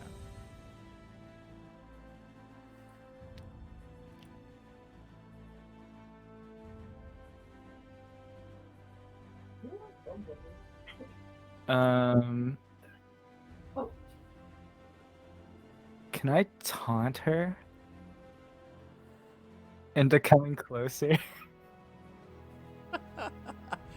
You can try. She can't do it immediately. Yeah, okay. I want to. Can I use mold earth to make a chute sort of thing that points downwards? Like a slide? Wants to make us. Yeah. Yeah. Hell yeah. Alan, you and your mold earth shit. Mold shit. Yeah, just kind of like a diagonal downward slide off the ledge kind of thing. You know? Yeah, it's not quite loose earth, but it is stone, and you can sort of like loosen it up. Yeah. I'm trying to think if you can smooth it out.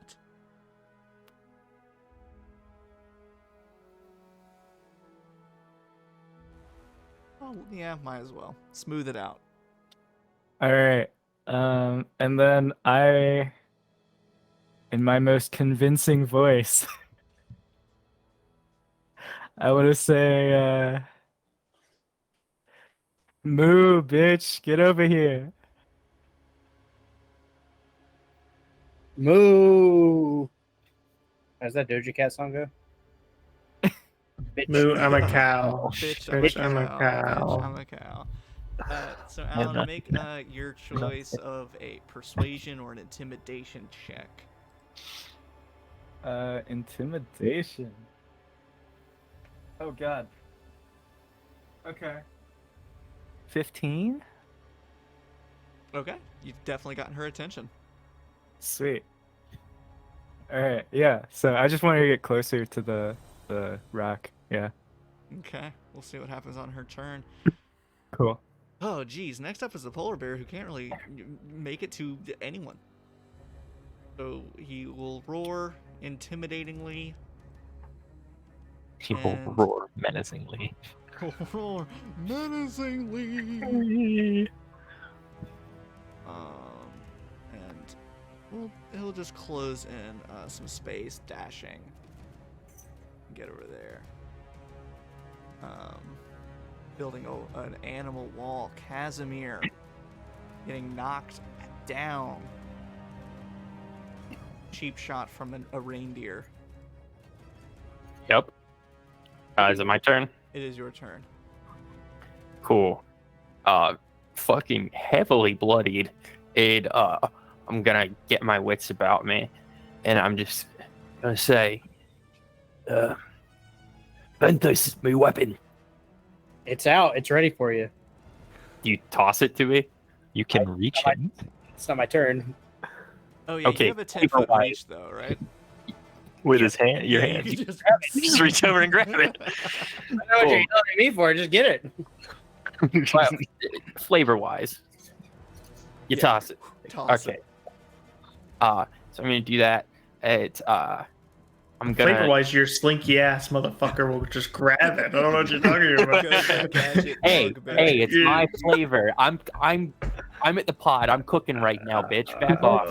Okay, Slender Man. Too many cooks. Cool. So Okay, I kind of claw to swipe it there to get the reindeer back, and I get up, and I'm gonna mutter some words under my breath in Yeti, and I'm gonna cast Zephyr Strike. So I'm surrounded by this kind of buffeting wind, flurrying snowflakes, whatnot, and so I'll use 15 feet of movement to get up.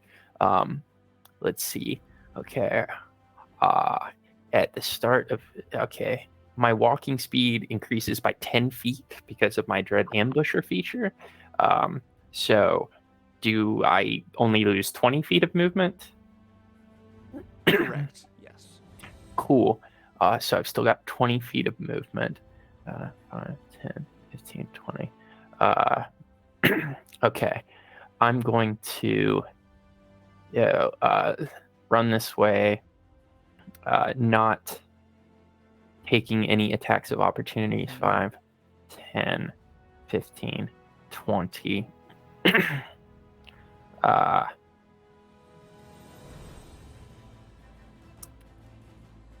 Ooh. Oh, fuck, I hate doing this, but I gotta get it out of the direct line of fire. I'm gonna action dash ish, get inside. Go into the cave. Yeah. And as I run past what's her name? Moraga, I just say, It didn't have to be like this.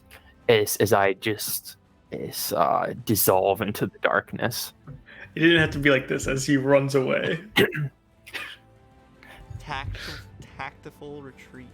Tactical. Tactical retreat. Not tactful. Yep. Yeah, and that is my action, bonus action, and movement. So that will be my turn.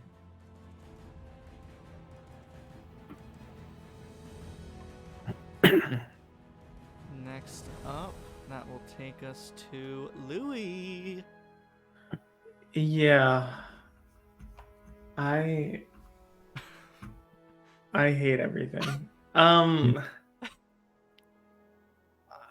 can never remember the rules of these because Critical Role's fucked. Can I do a bonus action spell and a first level spell?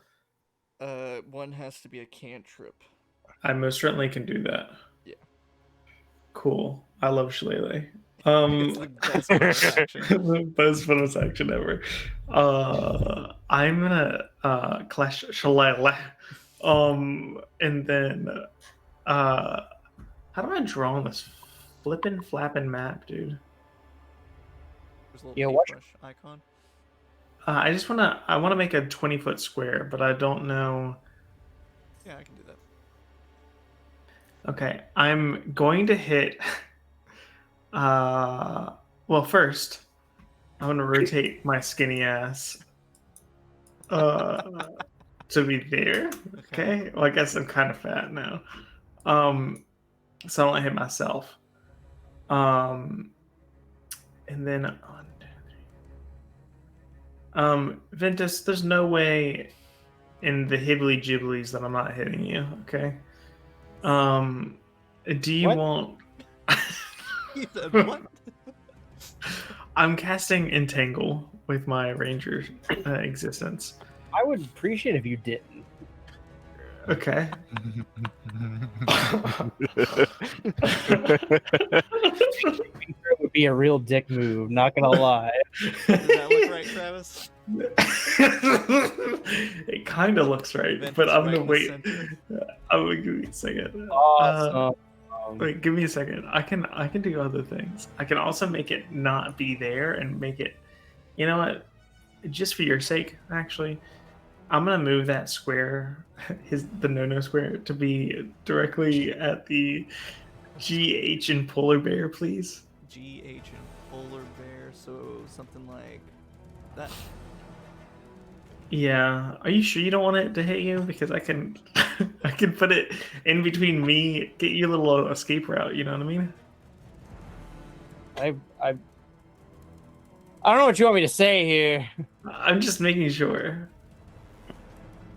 Okay, it's just when I cast it. So I'm gonna cast my good Entangle right there. Need to make some A strength saving throw. So the two reindeer. It's a 15, by the way. The two reindeer are fine. The 22 and a 16. Fuck you. So these D&D Beyond dice. And the polar bear is much stronger, but rolled Yeah. a 6, so he is in. Hey, that's a success. Okay. Oh, hey. 16.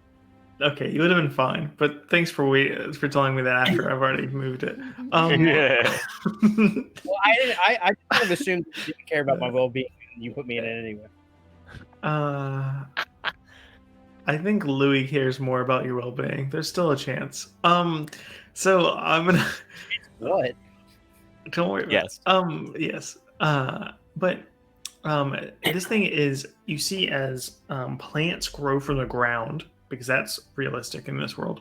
Plants grow from the ground No way. and wrap around the polar bear in its legs and then up around it to restrain it. And so the polar bear is just restrained.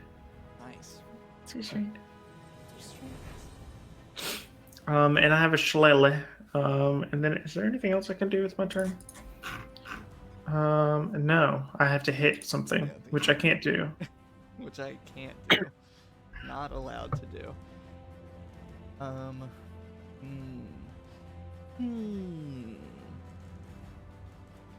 Kasimir left.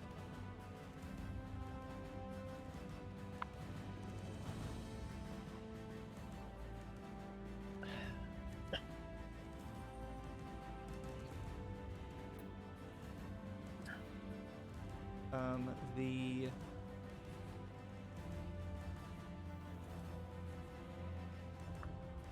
can't really climb that very easily. Bring her closer. It kind of can't.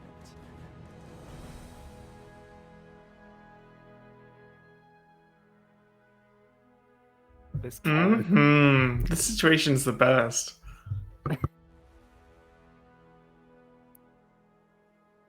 Can she like shimmy over a little bit? I don't understand what you're fishing for, Alan. She will. Just a good time, man. I'm here for a fun time, not a long time, dude.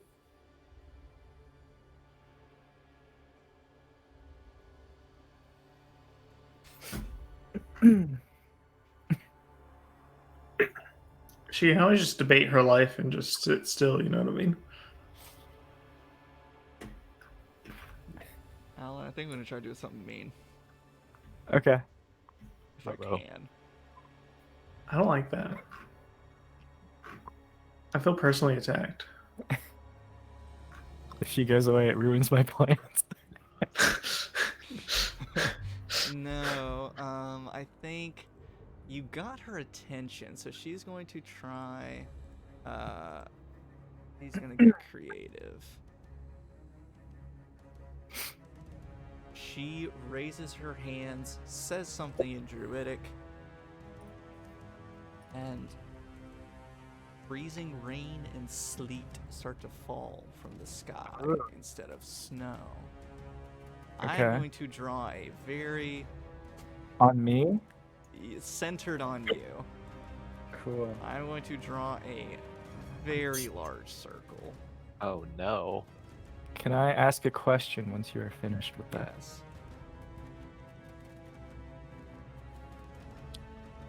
I am afraid. Rain. Pouring. I will be right back. Very cool. Never mind. I'm gonna make this saving throw first. The area is heavily obscured, exposed flames are doused. The ground in the area is covered with slick ice, making it difficult terrain. When a creature enters the spell's area for the first time on a turn or starts its turn there, it must make a dex save or fall prone. If the creature is concentrating on a spell, they must make a con save for that spell. On their turn. Great. Fuck. We like that.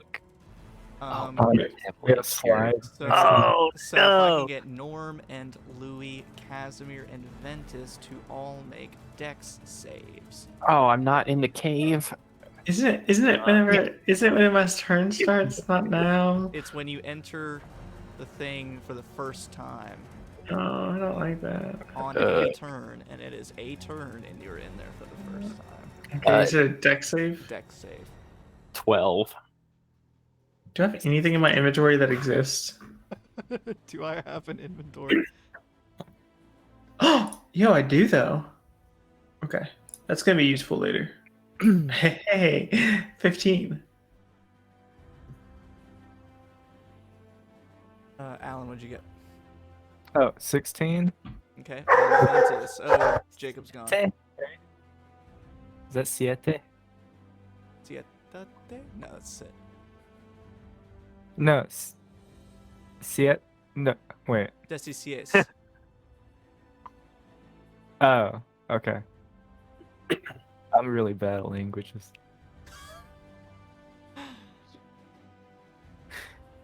In addition, so I think the only person. Wait, Louis, what did you get? 15. Okay. Oh, I need to roll for the polar bears and the elks that are near the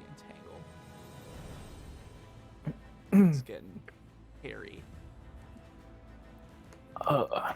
The polar bear falls prone and is also still restrained. Rip. Guy. Cool. What was the DC on it? It was a 14. Yep, cool. I'm prone, I guess. The elk.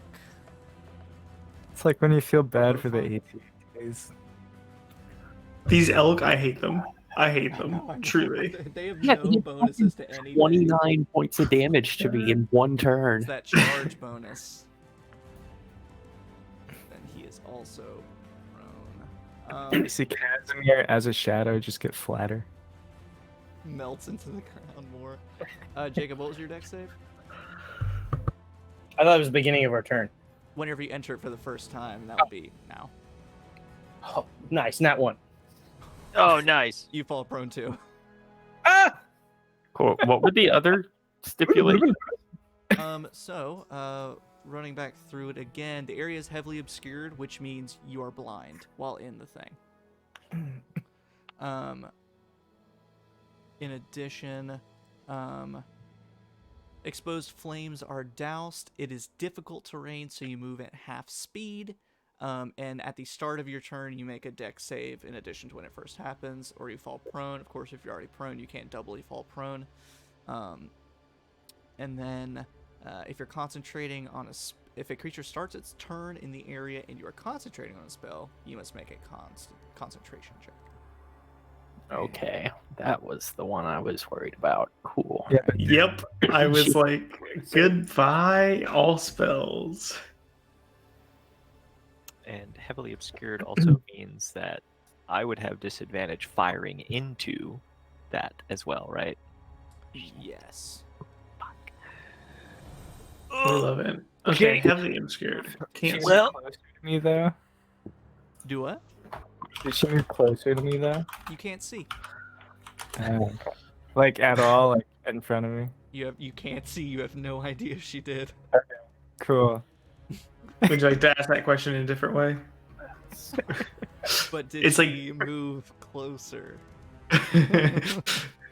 It's like darkness, but not. Oh lordy lordy. So with that, it proceeds to Ventus. Or I don't think are you concentrating on a spell? I don't think so. No. I do have a question. Mm.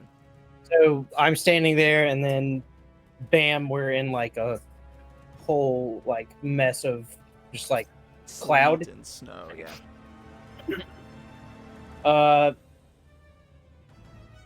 So I will like to attempt back in this direction. So do I remember where she was standing, like whenever she did this, or like whenever she was talking to us? Hell yeah, these elk just died. No, I'm just hiding them. That's arguably worse. I like the idea that the polar Oh, bear. they're gone. I can't reach all of his things. Whatever. He's there. Vaguely, yes, you remember the direction she was in. And do I remember vaguely where I was attacked from earlier, like over? Yes.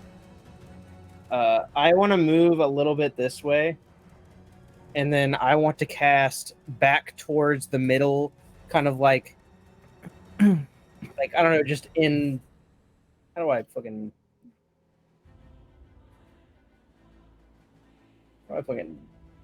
ping shit? There's a little. It looks like a teardrop kind of icon. Oh, nice. I want to, in this general direction, I'm going to cast a gust of wind and try to blow this shit away. Okay. First things first, you bump into an elk. I go. You stop there. That's okay. And you do gust of winds. Let me look at gust of wind here. It spaces vapor and air. Like, The elk feels mildly embarrassed for a quick second. Excuse me. Sorry. Again, what sorts of... Okay. You create... so I'm essentially trying to Moses, like, push it, like, at least in the middle in that 10-foot wide line. Because it's 60 feet long, but it's 10 foot wide. And I'm just trying to, like push it down the middle. Disperse it. You do. You're trying to Moses disperse it. But the thing that is happening is not a gas or vapor. And so your wind blasts through it, but it still falls through the wind because it's sleet and freezing rain. So the precipitation still passes through the wind. Awesome. Do I at least get a line of sight on things as I push that way? No. Awesome. Never mind. That didn't work. Oh well. Such is life. Any bonus actions, wizard? Shut up. Gil. Gil, it is your turn. And for funsies, I'm going to start hiding the people that are in there too. Okay, well, it is heavily obscured. I stand up also. Can by the I- way. Yes, I Can, see it. can I even make out just like shapes in a snowstorm kind of thing? Like When I can't dispersed get it for a second, could Gil see anything?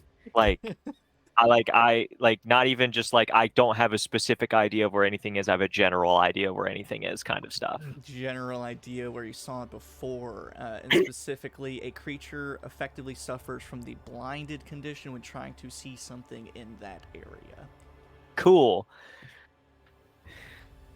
I don't know what else I'm supposed to do other than I am going to attempt to take shots at the druid, Okay. the source of the problem.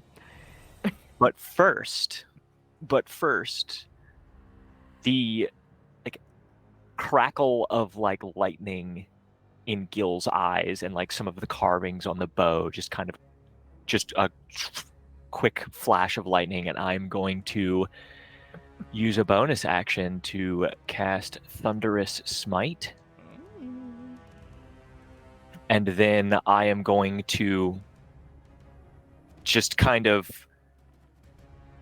aim in the general direction that the druid was last seen and just kind of whisper,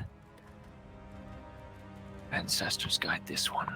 And I'm just going to fire. Okay. So go ahead. We'll make this a little interesting.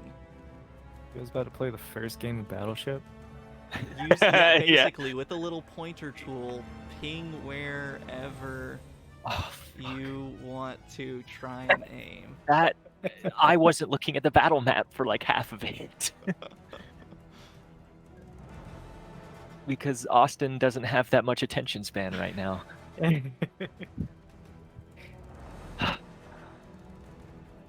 I think there. I don't know. I wasn't looking at the battle map. I have Okay. like one screen to That's work with here, perfectly so fine. Go ahead and make your attack roll at disadvantage. oh gosh, how do I do that? There's a thing for that. There it is. Actually, no. I that has fucked me too much tonight. We're gonna roll real dice today. That one.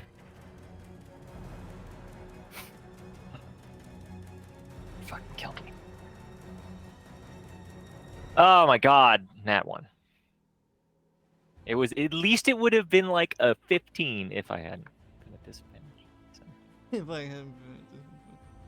And that's all I've got because I can't do it. With Thunderous Smite, is it just on the next one that hits? It's on the one that hits. Okay. So So no crack of thunder signifying your shot No. did not hit true. Okay. Anything else, Gil? I can't do anything else other than run around. Wind's So. turn. Just kidding. The elk cannot do anything. they're going to do that weird trot that like horses and deer do where they're moving backwards and it's very slow and awkward. They do that and move sort of backwards away to where they can see. I think the elk that are in the actually in the entangle have to make a save again at the start of their turn, Travis. Entangle, I think it's just a creature in the area when you cast a spell. A creature on next successes frees itself. That's it. Okay, so that one will back. The other one gets lost in the sleet. It doesn't know where it's at. It is considered to be difficult terrain. Yeah. So. The other elk is also lost and confused. And they can't really see anyone to ram at. They continue just kind of doing that awkward backing up thing that type of animal does. And that's their whole ass turns. That's their whole ass If turn. they get too bored, they may just have to leave. Wouldn't that- Norm, will you make a dex save for me? Yeah, bud.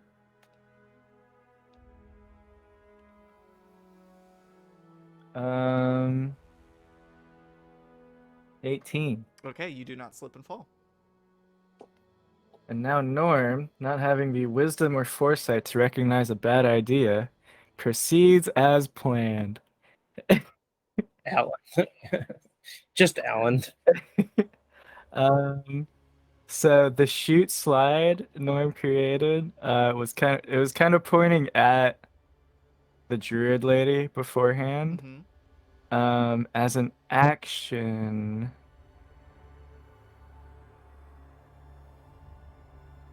Yeah, okay. As an action, can I use Mold Earth to extend the shoot slide forward? So it jets out of it, kind of like a Sure. guy, you know? Sure. Bonus action to use the weapon bond to summon my hammer. Okay. And then can I use Thunderwave on the rocks?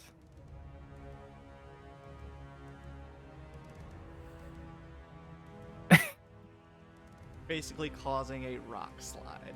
Yeah.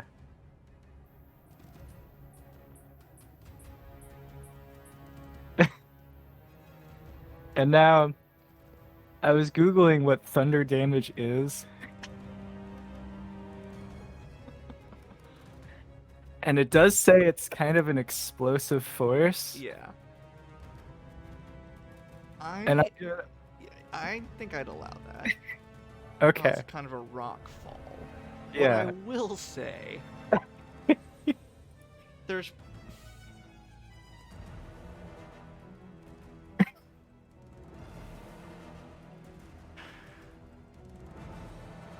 you can't see anything, so we'll just see what happens. Yeah. I mean, it was pointing at where she was. Yeah. So I have it already aimed at There are there. actually avalanche rules. Oh, really? Yeah, I don't know if this is considered an avalanche, but what we'll say is go ahead, roll, instead of 2d8 thunder, we'll just use that 2d8 for sort of the rock fall damage. So just roll 2d8. Okay. Norm's gonna cause Louis' first death of this fight.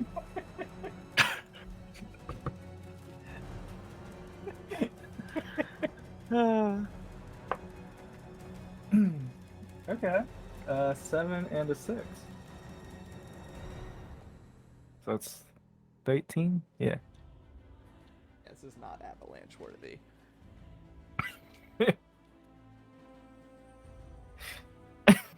Despite all of the circumstances, you hear a feminine voice yell.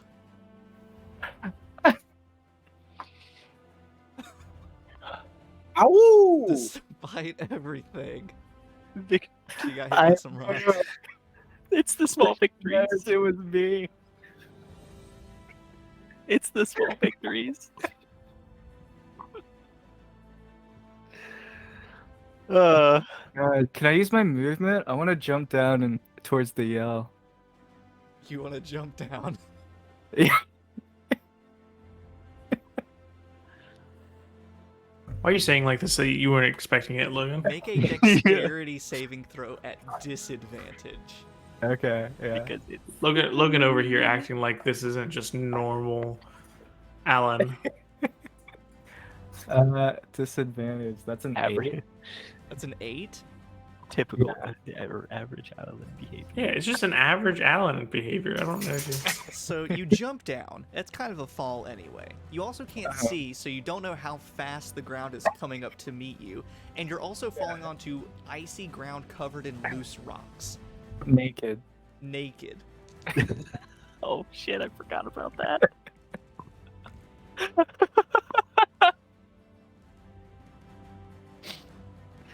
Oh man! I'm walking through the whole experience right now. This is... But I mooed victoriously, so everybody heard her scream, heard me moo, and they didn't hear anything else or see anything. So Alan... So everyone, you hear that like yell of her, the yip of the frost druid, not like because you got hit by some rocks. Louis and Kasimir, you hear that, and then you immediately hear a thud and probably a snapping sound of Norm's ankle. Ow! So Norm, you fall prone, and no lie, take 15 points of fall damage. Oh my god. This is peak Alan. This is truly all right. the best. I love it, You Alan. jump off a cliff and break your ankle. Was that Rockfall the first hit we've landed? Yeah. Yeah, Oh man. Yeah. yeah, Jesus they're causing Christ. problems. I'm doing this for the team. Next up is the polar bear, who is restrained and prone, so the polar and blind. So the polar bear will make the strength Poor save. bastard. Hey, that's a natural 18. So polar bear uses its action and half its movement to alleviate its 2 conditions, and it's also still blind and lost inside the storm. And you just hear a moaning out, really confused. He doesn't even know his elk friends just abandoned him. I hate everything. This bear is empathizing with us at this moment. Yeah, most of the animals are. Kasimir. Okay, prone and cool. blind. I'll make a concentration check for Zephyr Strike. Nat 20. There you go. That- Good. Cool. I use my polearm to get me up to my feet using half my movement, and then I will move forward a little bit and trying to remember where she is, take a strike on her. Okay. And I will use the Zephyr Strike ability to give myself advantage on this attack roll, which will turn it to a straight roll. Fuck Okay. yeah. Yep. Cool. Yeah, that is a 21. 21 hits. Cool. So I get up to my feet. I summon in some of the like buffeting wind energy around me, and I fucking spin my polearm and send out this is like what Ventus was trying to do, this parting of the sleep for just a brief second, so I can see her. And in that second, my polearm comes out of the darkness and fucking jabs her, and she takes an extra D8 of force damage. Yep. Let's see how this rolls. Nice.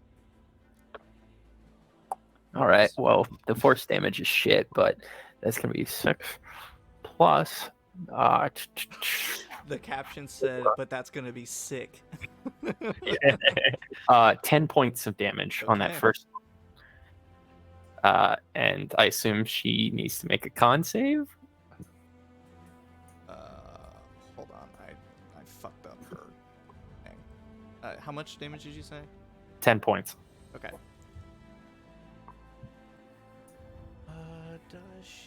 Does she?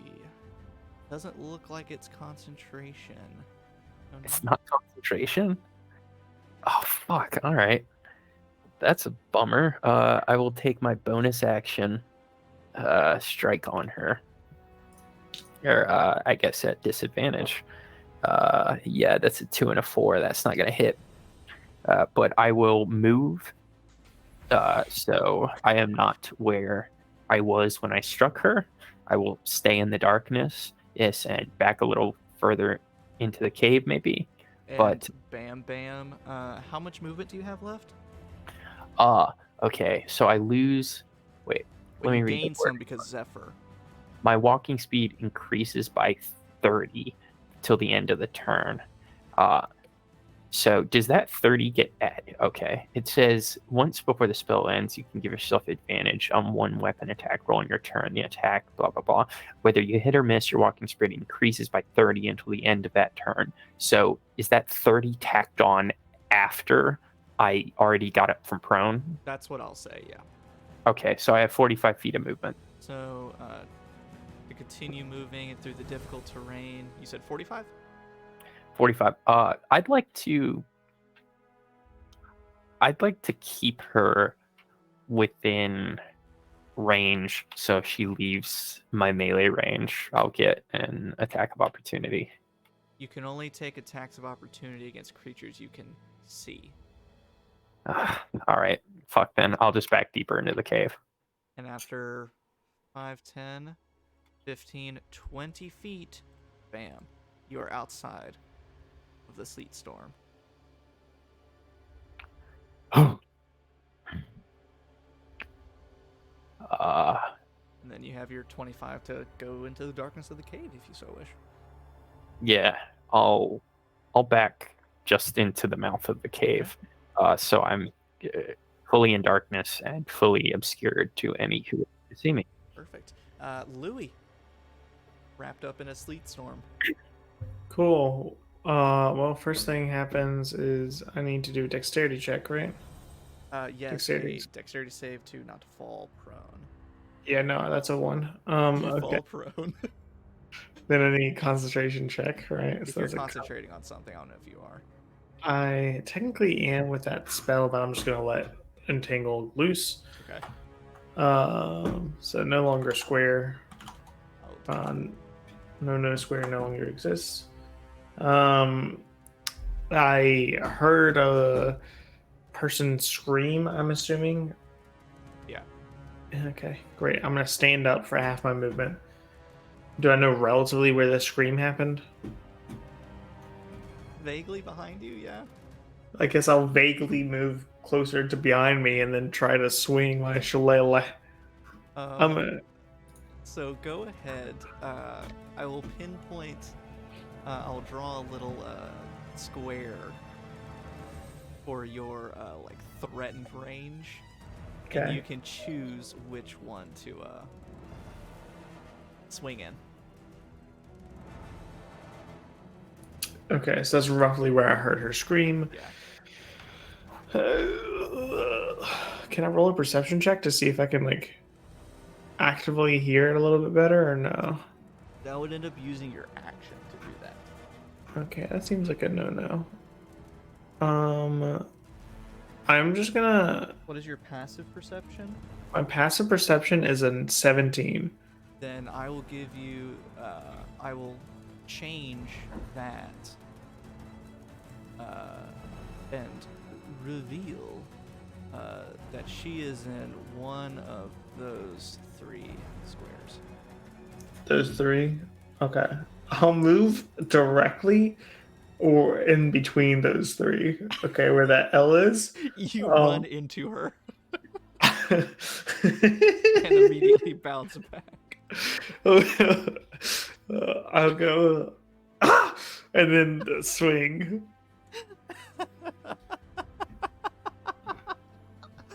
So make your attack at disadvantage. Modern problems require modern solutions.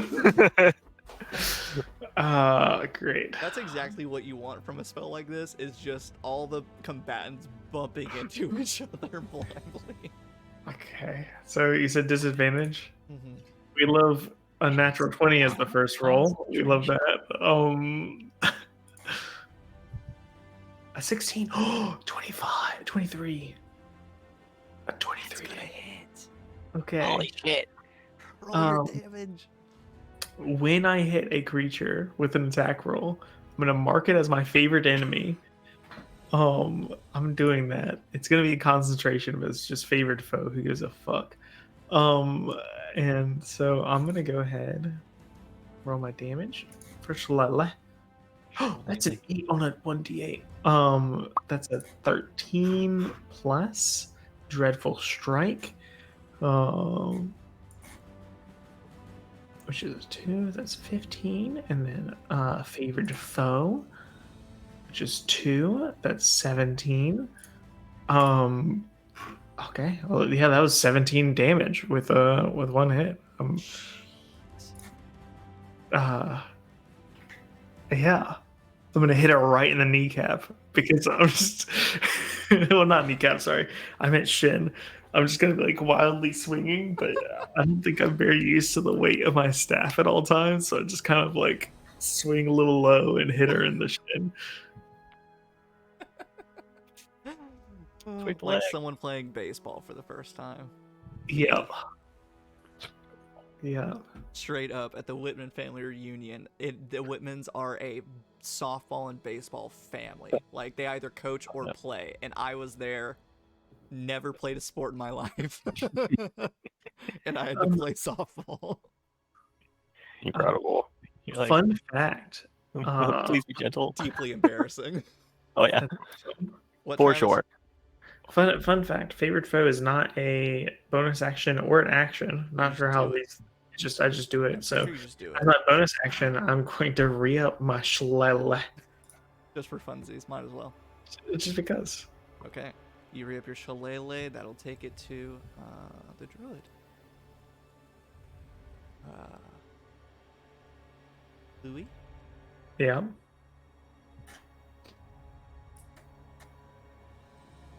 You feel a... Actually, no, probably the sleet would still be bothering you and blinding you enough to where even a gust of wind would not be felt by you. And that's the druid's turn. That will take it now to Ventus's turn. Ventus, if you'll make a dexterity saving throw for me. Oh, you're already prone. Never mind. No, I just didn't got remove it. yeah, but I rolled another nat 1, so I'm You're still- prone. And concentration if you're concentrating on anything. I think the only thing I would have been concentrating on is the gust of wind, and I'm not going to worry about that anymore. It's not any use. So with Keenline, do I remember like the general layout of everything before it went fucky wucky? Yes. Cool. I'm gonna go forward, like try to go like straight north out of the Straight north, because you know what direction north is. Yeah, I do. Amazing. And get out of there. Okay, I'm gonna try to here. So if you go straight north, 5, 10, 15, 20, boom. That's where you end up. Ooh. Awesome. And then I will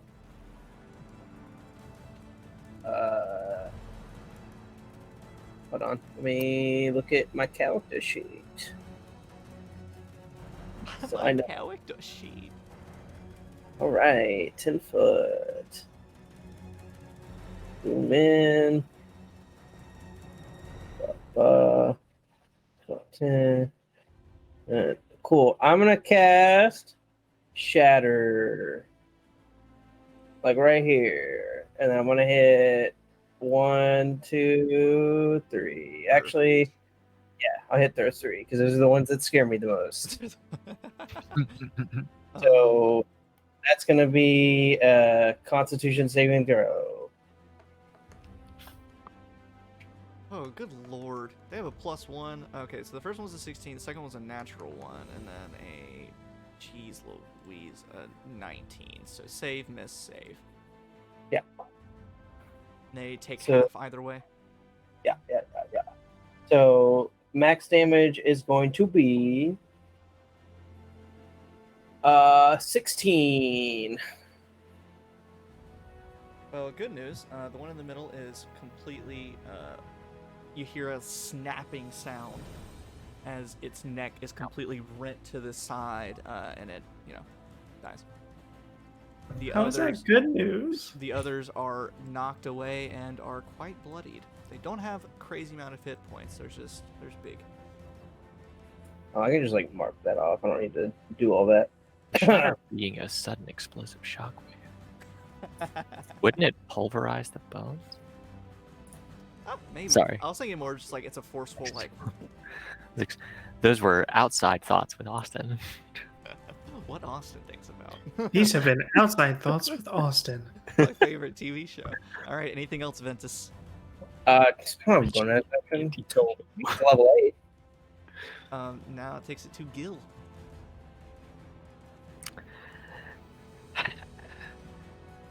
I can't see the druid, You cannot. but I see can see that fucking elk over You there. can see some of the elk over there. I would probably say so. I should have said this earlier for Gil, who is higher up. Extend upward. It's like a. Oh shit! I may have done this all wrong, but it's kind of a cylinder, so you can see sort of the top of it, and but Okay. it's enough because you are higher up. You can kind of see over it and see at the very least elk E out there, and then D and B. I cannot tell that Ventus is over there outside of the storm. Correct. You heard a sound, Yeah, you but I don't. I did hear. Okay, so but I definitely would have heard the shatter. But I don't want to waste my thunderous smite on a fucking deer. Dear. Fucking deer. I guess I'll call down to Kasimir. Yeah, you saw him Just- run out. Yeah, just as a for general directions. General directions. Yeah, general vision. If she moved, if he knows that the druid moved or not, and Yeah. I'll just go based on his recommendation. Technically, I don't think you'd be able to see me, but you would have known I'd be in the area. I would have seen you go into the mouth of the cave at least, because there was Yeah, a little bit that's of fair. space. But you're asking me if if she moved. Just tell me where to shoot. Is basically you're my spotter now. Good luck. Last time I saw her, she was there. And I Try to point. Extend the pole arm or something, and just like yeah, point here for Gil to throw spears at people. yeah. I'll extend my pole arm and allow the light to gleam off it for a second and to point in that direction. Cool. I'm gonna point in the direction that he says, and I'm just gonna keep trying to hit this druid because I could waste the thunderous power that I've imbued my bow with on a deer, or I could try to hit the problem. Okay. So- go ahead, do the same thing for mark which square.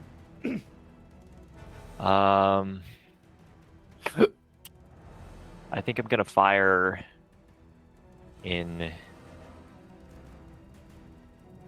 this direction. Like, I wouldn't say that I'm aiming at a specific square, but in a line and hoping that it hits Gotcha. something along the line. So that kind of direction, and hoping that it hits something. Where was along- that direction? Can you say? It's marked with red on there. It's a little don't- squiggle and- on. Great. Norm you not and see it? Louis. A spear-sized arrow whizzes past you, and you can hear it thunk into the ground right in between both of you. Uh-huh. Before Gil's turn is over, can I call up and just say, Can you spare an arrow? I will kind of like hold one of my great arrows over the mouth and like basically spike it down so that it sticks into the snow. Just cool. Okay. Anything else, Gil? I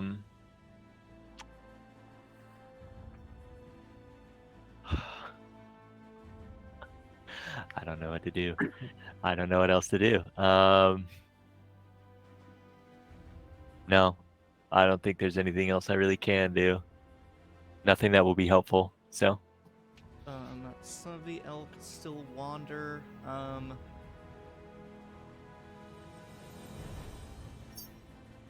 Elk D will try and run around its dead companion, I guess. Womp womp. And try to charge at Ventus.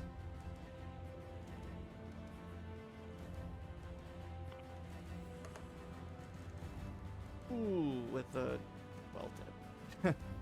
Nope. Yep, that's what I thought. The other one will use its hooves and rear back and try to clobber you. Does it behoove it to do this? It's with a nat 20. I'm so sorry. I suppose. Ooh. 15 points of bludgeoning damage from hooves. Oh no, my temporary HP that I can get right away. I guess the other one will try to hoove you as well. It's right there. That misses. The others can't get anywhere. They're blind. They're gonna keep doing that awkward horsey kind of back away. Horsey. And the rest keep wandering blindly. Louis, you feel a antler graze your back. And that will now take it past all of the elk, reindeer, whatever they are, to Norm. Hey. Blind, prone, and hurt. So a spear just whizzed past me? Yeah, seemingly. Effectively. Can I grab it? Sure. From I'm somewhat intelligent. Can I catapult it back? You would recognize, as you grab it and pick it up, it's one of Gil's massive arrows. Okay.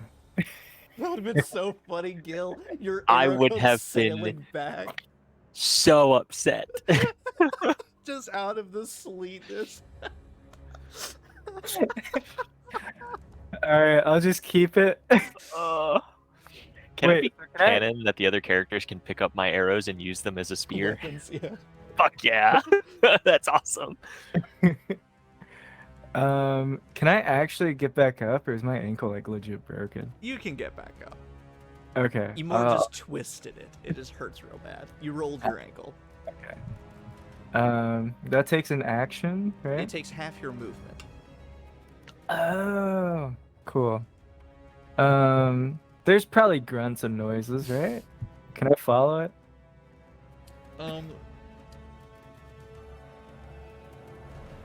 I mean, the last grunt you heard was when Louis smacked her shins. Wow. Cool. So yeah, you can follow it. Shins. Yeah, for like 15 feet. Do I find anything? I'll use Gil's arrows kind of like a, to extend my feelers, So you have 15 feet of movement left. Yeah. So it's difficult terrain, so really all you're able to move is like a square. Magic. Okay, cool. You can dash and move another 3 squares. Yeah, I'll dash. You dash going in that direction. You're still in the sleet and are still not anywhere. Have not run into anybody or anything. Cool. That was your movement action. And I've just got a bonus action left. Yeah. Or you can action surge. Or second wind. Action surge dash. 5 more feet, please. I'll just move, bitch. I'm coming for you. That's all you do. And I'm like banging the ground with the arrow. Oh, good lord. I just gone full caveman. Jesus. The polar bear sniffs his way out of the thing, but he's like way on the other side of it. He's so lost. He's so confused. Kasimir, it's your turn. You can hear Norm going, bitch, I'm coming for you. And occasionally can see the butt or the point of an arrow waft through. So he's really close to the edge. I think you're muted, Carson. Incredible. Okay. So this outcropping over here that obscures me from seeing B. Yes. God damn it. Okay. Do I remember where she was? Yeah, as long as she hasn't moved or anything. Okay, I'm going to throw. I'm gonna throw the spear arrow in the same place I remember having hit her before. I love that. I love that so much. So I will do a similar thing. You vaguely remember her being in. Oh, that was not locked. Somewhere in that area. Oh, that big? Yeah. Oh, god damn So it. you'll have to mark which one you're throwing it at.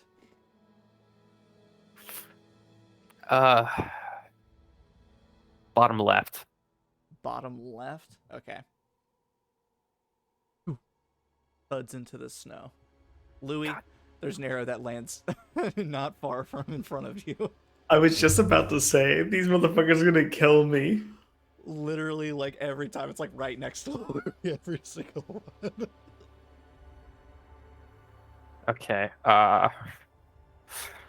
10, 15, 20, 25. Okay. I'm going to. You can see the occasional point of an arrow across that threshold. One up from where I threw the spear. I'm going to try to strike out with my bonus action spag. I'm gonna And- die. Yes, since I have 15 feet of reach, that should work. Do I need to roll the dice?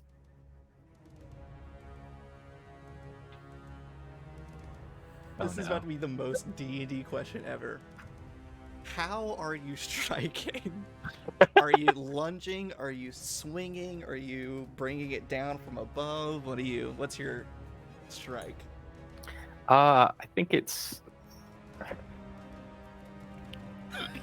I'm about to hit one of my party members. I'm lunging. Go ahead and make an attack roll at disadvantage. My cheeks are hurting. This has been so chaotic. 12.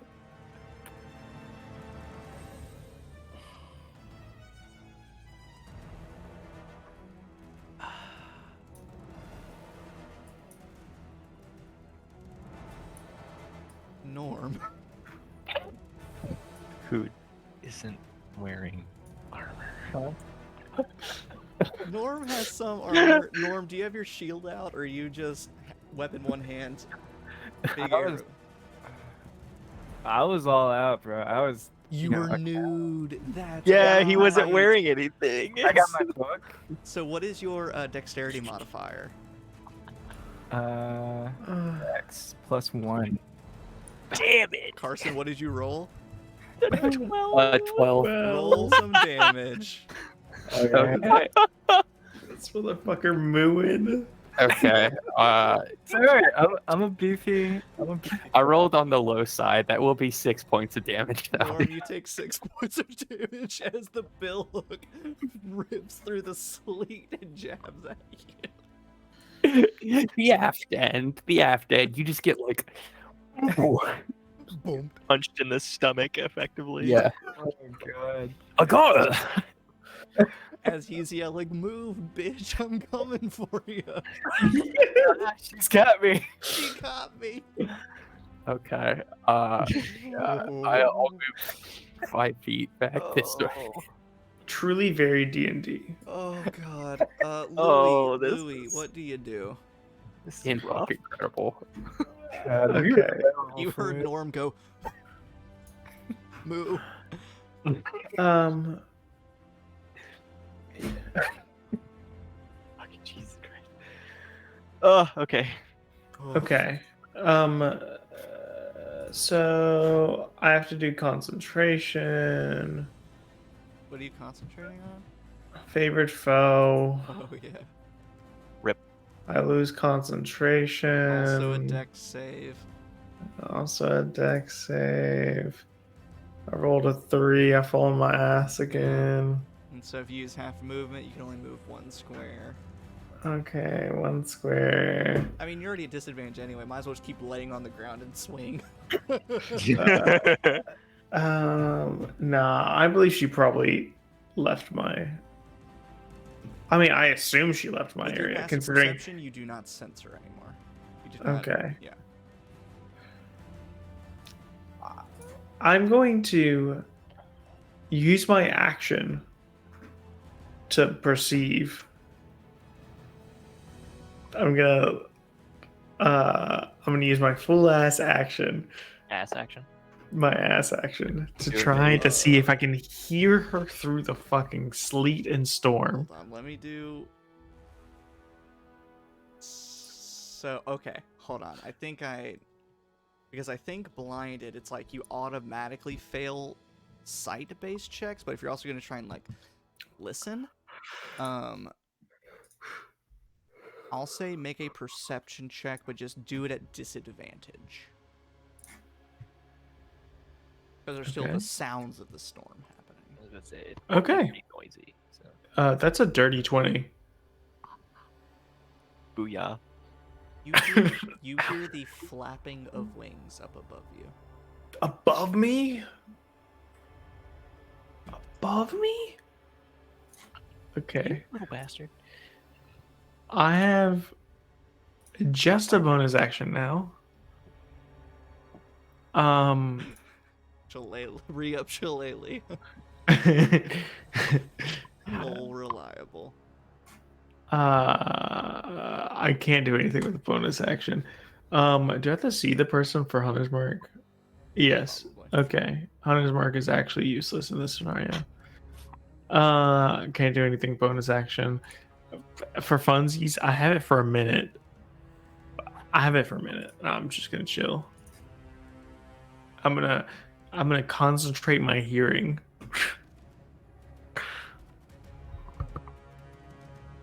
How above me are we talking? That you aren't sure, but you can hear the clear flapping of wings.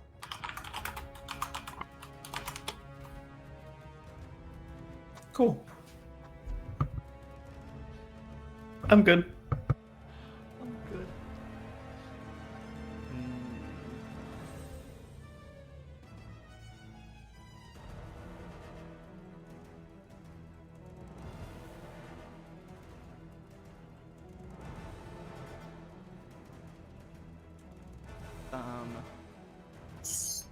Gil? Mm-hmm. Probably just Gil, given your vantage point and everyone else's preoccupations. You see a small, snowy owl break from the sleet storm at the top and begin flying eastward. How far away from me?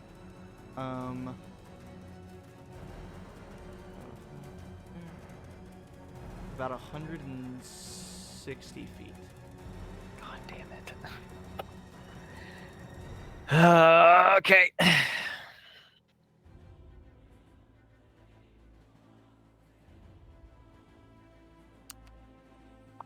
And that her turn. So then that will move us to Ventus. I'm gonna back up. How big are these elk? Large. All right, cool. So they're taking up those spaces. Yeah. I'm gonna cast Thunder Wave and hit all 3 of them. Bet. Ooh. And that's some Constitution. Do that in D&D Beyond because it's right there and make all things quicker. That is, I can't see it. 7 for the first one, a 3 for the second one, and a 9 for the third one. Hey, all I fail. imagine they're all dead now. Let's see. Yes. Uber dead. 9 points of damage. Okay. Oh. So 2 of them had already been hurt by the shatter, but 1 is still up. They get knocked back like a ways. They get knocked back 10 feet. The ones that don't die.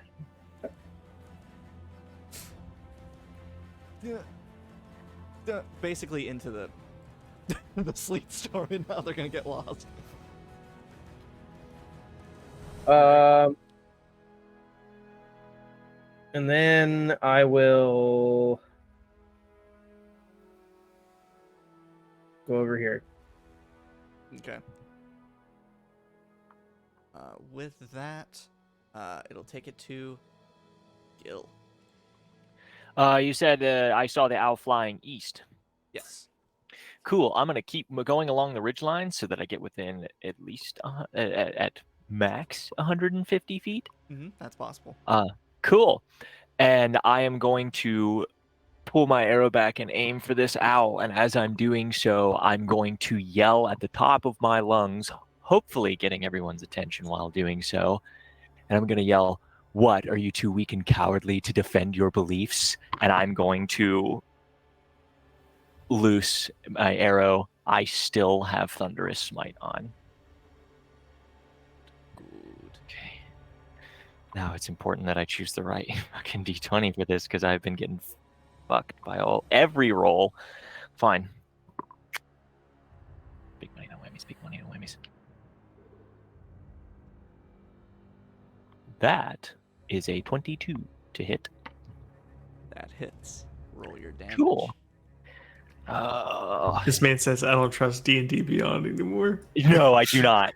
I rolled a 4 and a 3 and a 3 all in a row. I do not trust D&D Beyond. Are you just doing Thunder Smite or are you Smite? Oh, I'm gonna smite too. Okay. Oh, I'm absolutely gonna smite too. She doesn't happen to count as undead or fiend, does she? She does not. And Okay, what does just- Thunder Smite do? 2d6 thunder damage, and she needs to make a strength save, or she is pushed 10 feet and knocked prone. Okay. Go ahead and start rolling your damage. I'm gonna go toilet cat real fast, and then we'll probably be Cool. wrapping up here in a moment.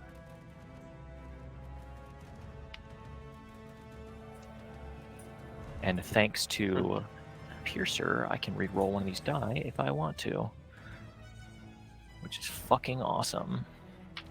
And this combat would have gone a lot different if those reindeer hadn't rolled a nat 20 initiative.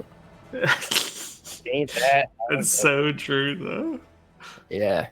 I get to do so much shit on the first round of combat, but I had used all of it getting the fuck Getting out away.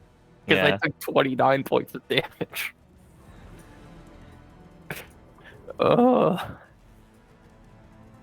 That's also how I feel.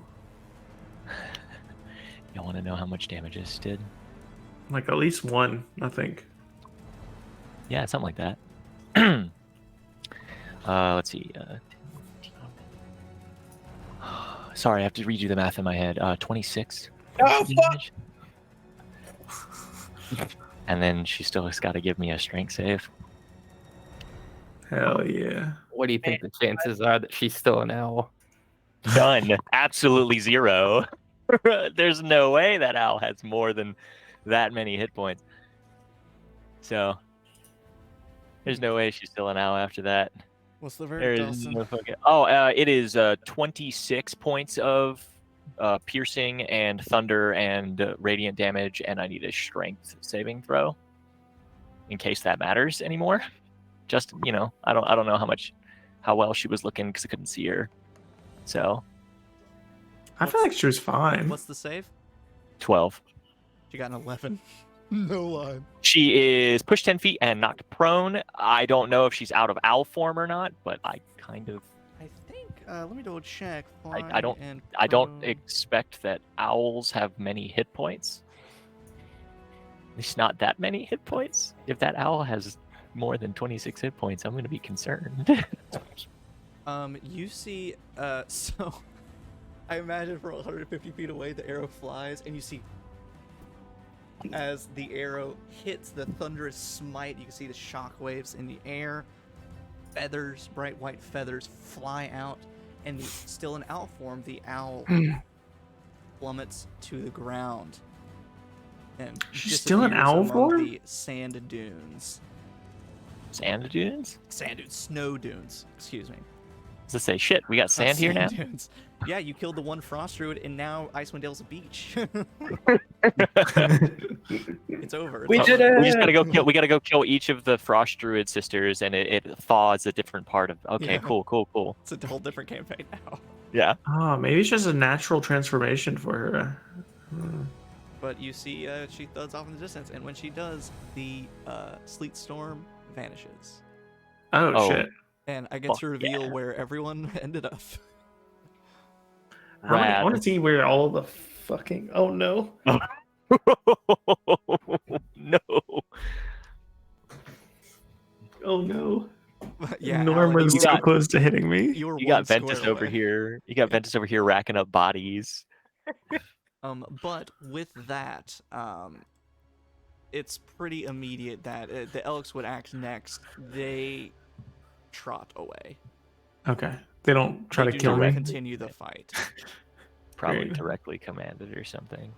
Norm is just covered in ice and sleet, naked and afraid, There we shivering, go. limping. and says, Louis, Oh, as all of the elk and reindeer trot away, the one that's behind you with the glowing antlers Mm-hmm. sort of lingers behind you for a second, nods its head to you, and says in common, Uh-huh. "You are strong. Good luck to all of you." And it bows its head and then trots away. And all of you would, or whoever's nearby, would hear this reindeer speak out loud. Did that fucking deer just talk? Well, You don't see that every day. uh, apparently those horns do more than Also- glow. We also travel with a bipedal talking yak, which Yeah, is talk about that yak, bro. Why are you naked? Someone grab my clothes. Its yeen is just out in the cold. Yeah, that's a nice yin, bro. And this is coming fortunately, back. I am naturally resistant to the cold, so I'm going to give him my cloak. I thought you were about to say, fortunately, you're naturally resistant to the yin. I am not. I mean, probably that too. Yeen. Resistant to the wily ways of the horny man.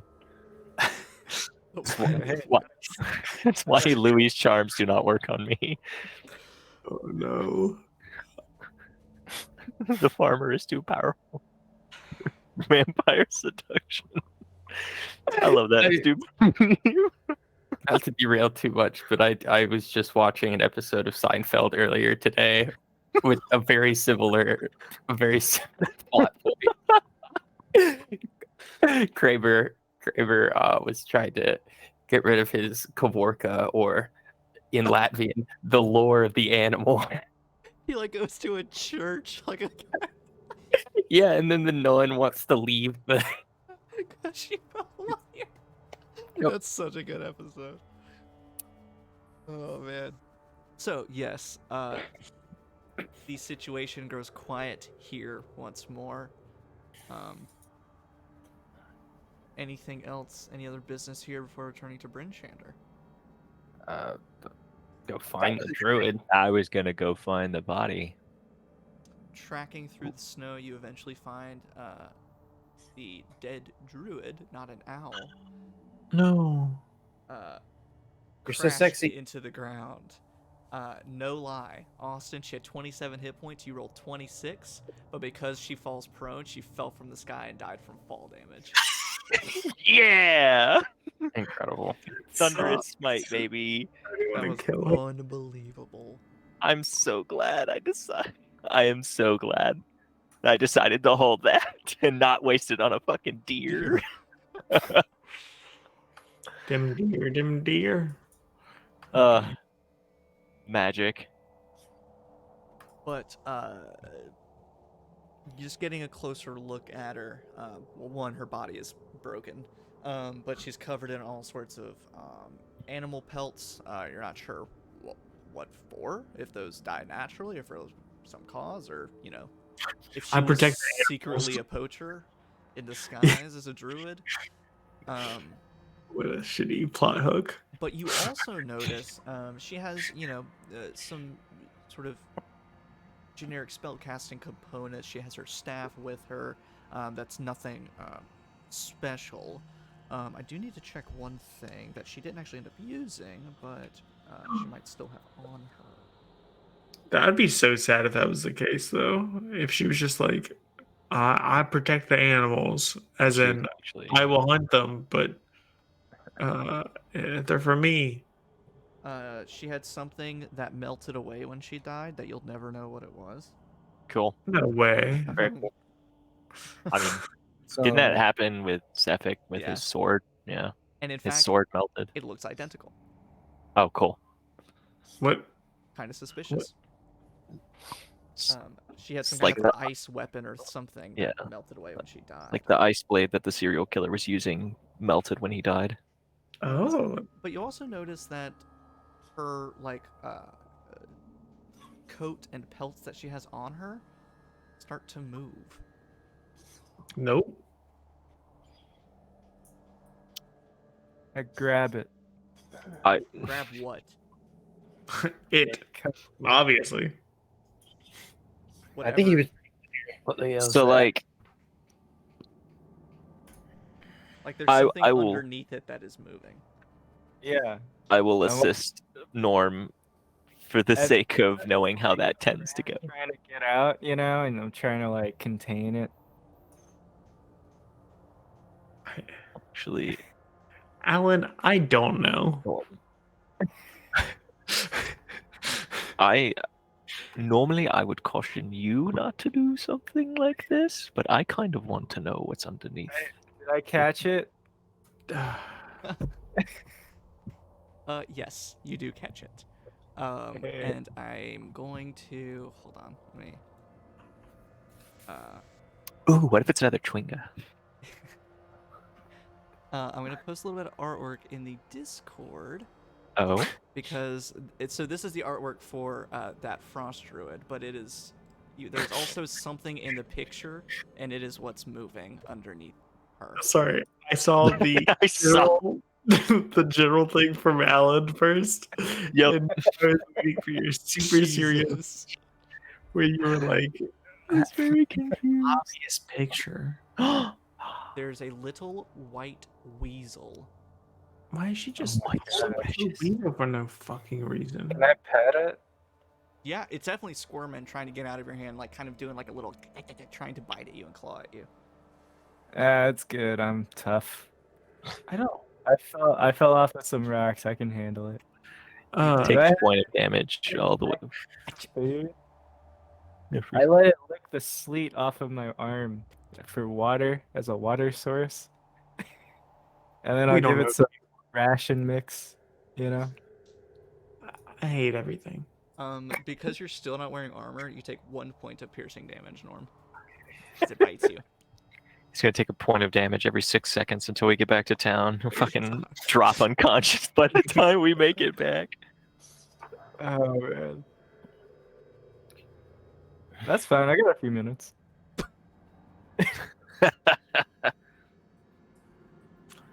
Good lord. But besides that, there doesn't seem to be anything else of note on her.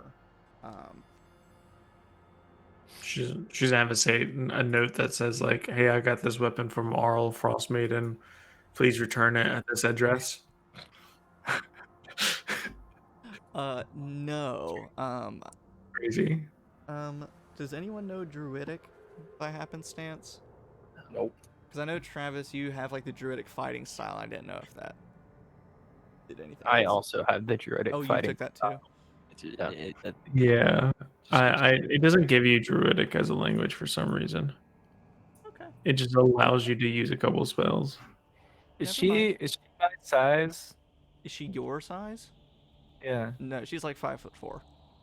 Oh, okay. She's like a normal. She's just like just a human, right? Yeah. Yeah. Should we like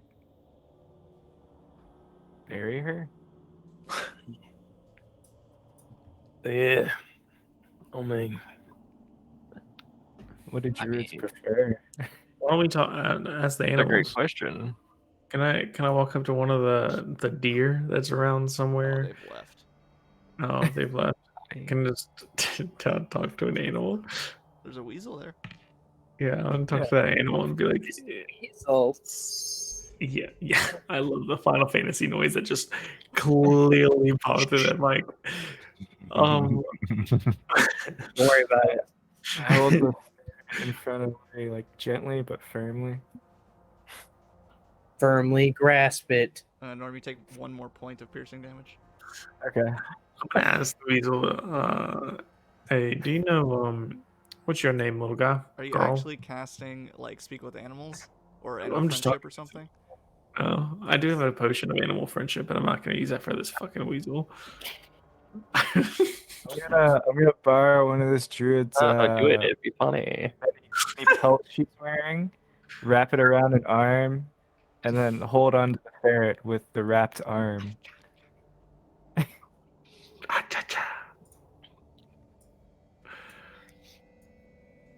So you just talk to the weasel, but don't cast anything on it. So Most certainly make just an talk. animal handling check though. Okay. Oh, that's a 19. It stops biting Norm.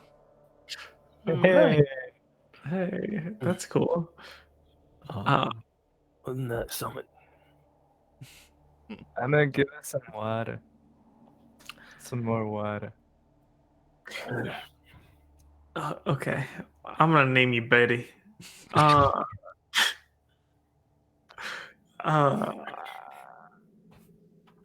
right. That was eventful. Wait, is Betty a girl? I don't. I just talk to it. I don't know anything about it. I asked the weasel if it's a girl. I check for balls. Look, This is the second time this session. Go ahead. First, make an animal handling check. Oh, please fail. Please fail. Please fail. 16 minus 1 is 15. Damn it. Okay. Now make a nature check. Well, that's neat.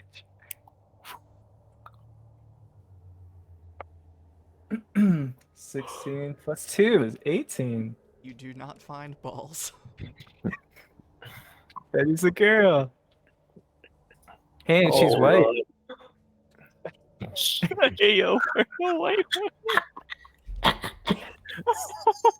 yo, where are the white weasels at? Come on, Betty White, let's go. Oh, that's what you were getting at. Okay. I thought you- I didn't know what direction it was gonna go, but that's the first thing that Alan has said that has came to mind on that.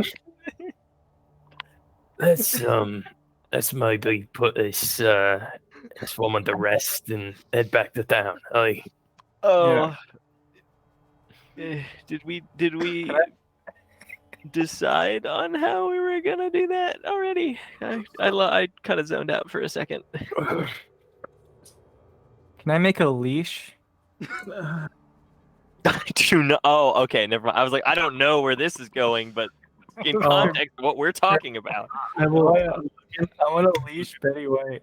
Logan, yes. What? Hand him a leash. Do what? I'm gonna hand him a leash. Yeah, you Yep, pull a leash out of nowhere. knew that was coming. Yeah, It's a little too big, on but brand. you can make it On fit. brand. Cool. Well, that's no fun. I don't question. Does Gil believe that a In- sky burial would be appropriate for a druid based on the experiences of his clan or his travels? Yeah, I was trying to think of what burial practices Because I imagine people Gil's use. Yeah, I imagine Gil's clan probably uses either sky burial or some kind of stone cairn kind of Yeah, probably situation. something akin to a sky burial. Definitely something that lets them go back to nature. Like, Okay. even if it's getting eaten by a polar bear that's wandering by. Like, so something that's a little more open, but still kind of reverent. Then I will relay that thought to the rest of the group, which is like, look, she was our enemy. She tried to fight us. She even tried to run, but I would like to honor our enemy. I agree. I think it's only right. Same here. She wanted the cycle to continue. Well, she will contribute to it in death. Seems she had somewhat of a might makes right view of things. Well, guess we were mightier. And the cycle continues. So I guess Gil will set out, use one of the ice tail spike knives that he has made to kind of prepare as he remembers, because he was not a druid, but he's seen the people in his clan do it, so he's going to mimic that as much as possible and probably put the body on top of the rocks, on top of the rock shelving. Yeah. So Okay. Typically with sky burial stuff, as far as I understand, it's usually you make incisions and things in places to make it easier for carrion birds and animals to eat. So if anybody wants some free pelts, we have some extra pelts now. So you can take any of her warm stuff, augment your own. But now this sacrificial spot has been turned into a memorial of sorts, a grave for the person that seemingly claimed, or at least was part of the sacrificing. You guys regroup and begin your trek back into town.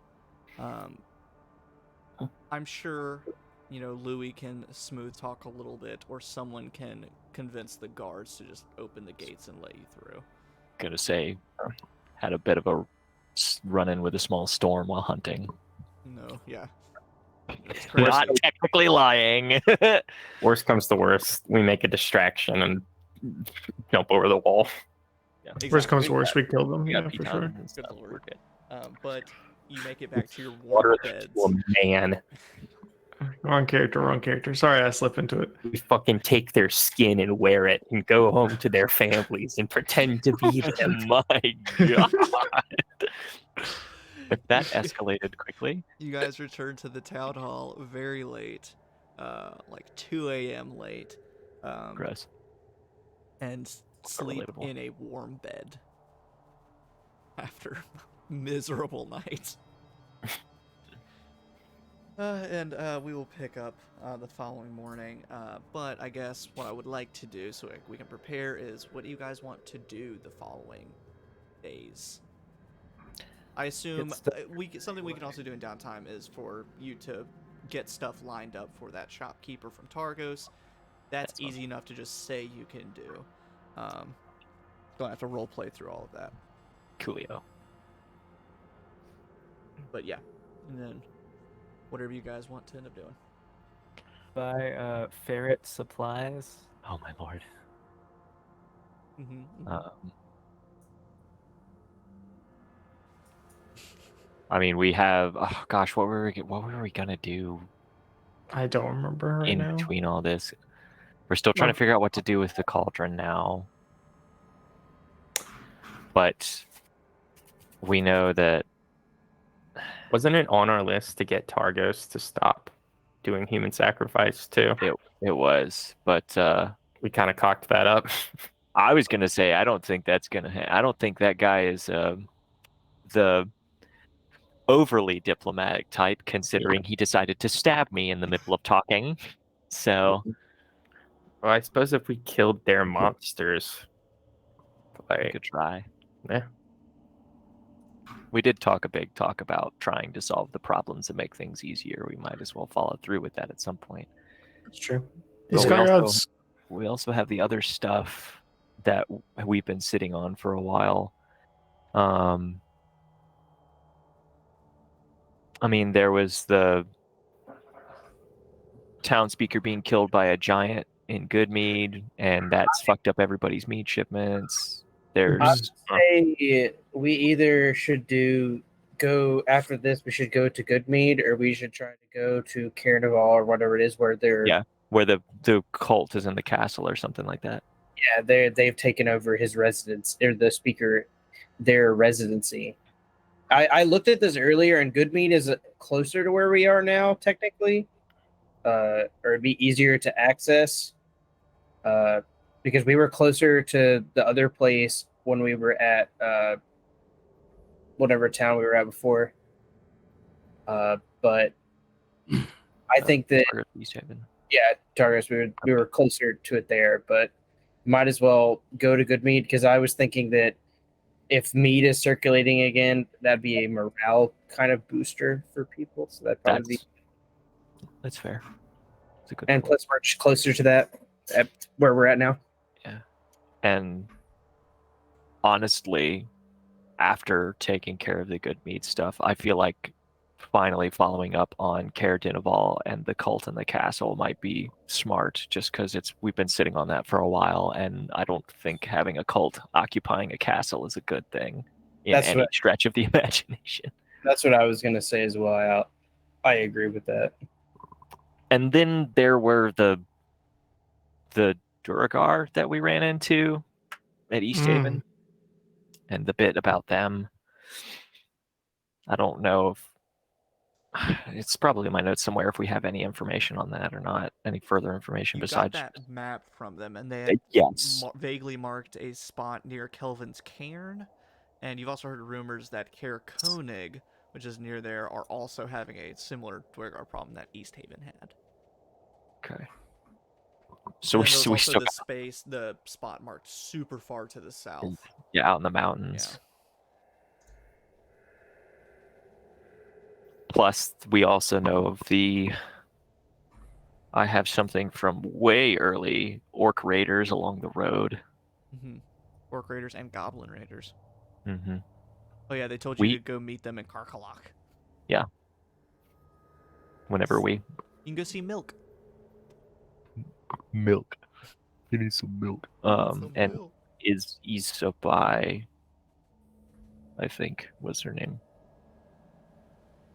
The leader of that little goblin group. But Goodmead is the next stop. Yeah, I'm down with that. Sure. Yeah. Right. And so with that, we'll call it for tonight. And we'll figure out if we're going to play next week. But thank you for Emily for hanging out. I'm getting VODs published. I'm about to get all of Shadows over Drift Chapel up this week, so you can finally watch how it ended. And then I'll get into the Dale After Tomorrow backlog. Hell yeah, brother. Neglect full of my VODs. Hell yeah, brother. But thanks, everybody. Thank you to my wonderful players. And we might play next week. We'll find out here in a moment. We'll see.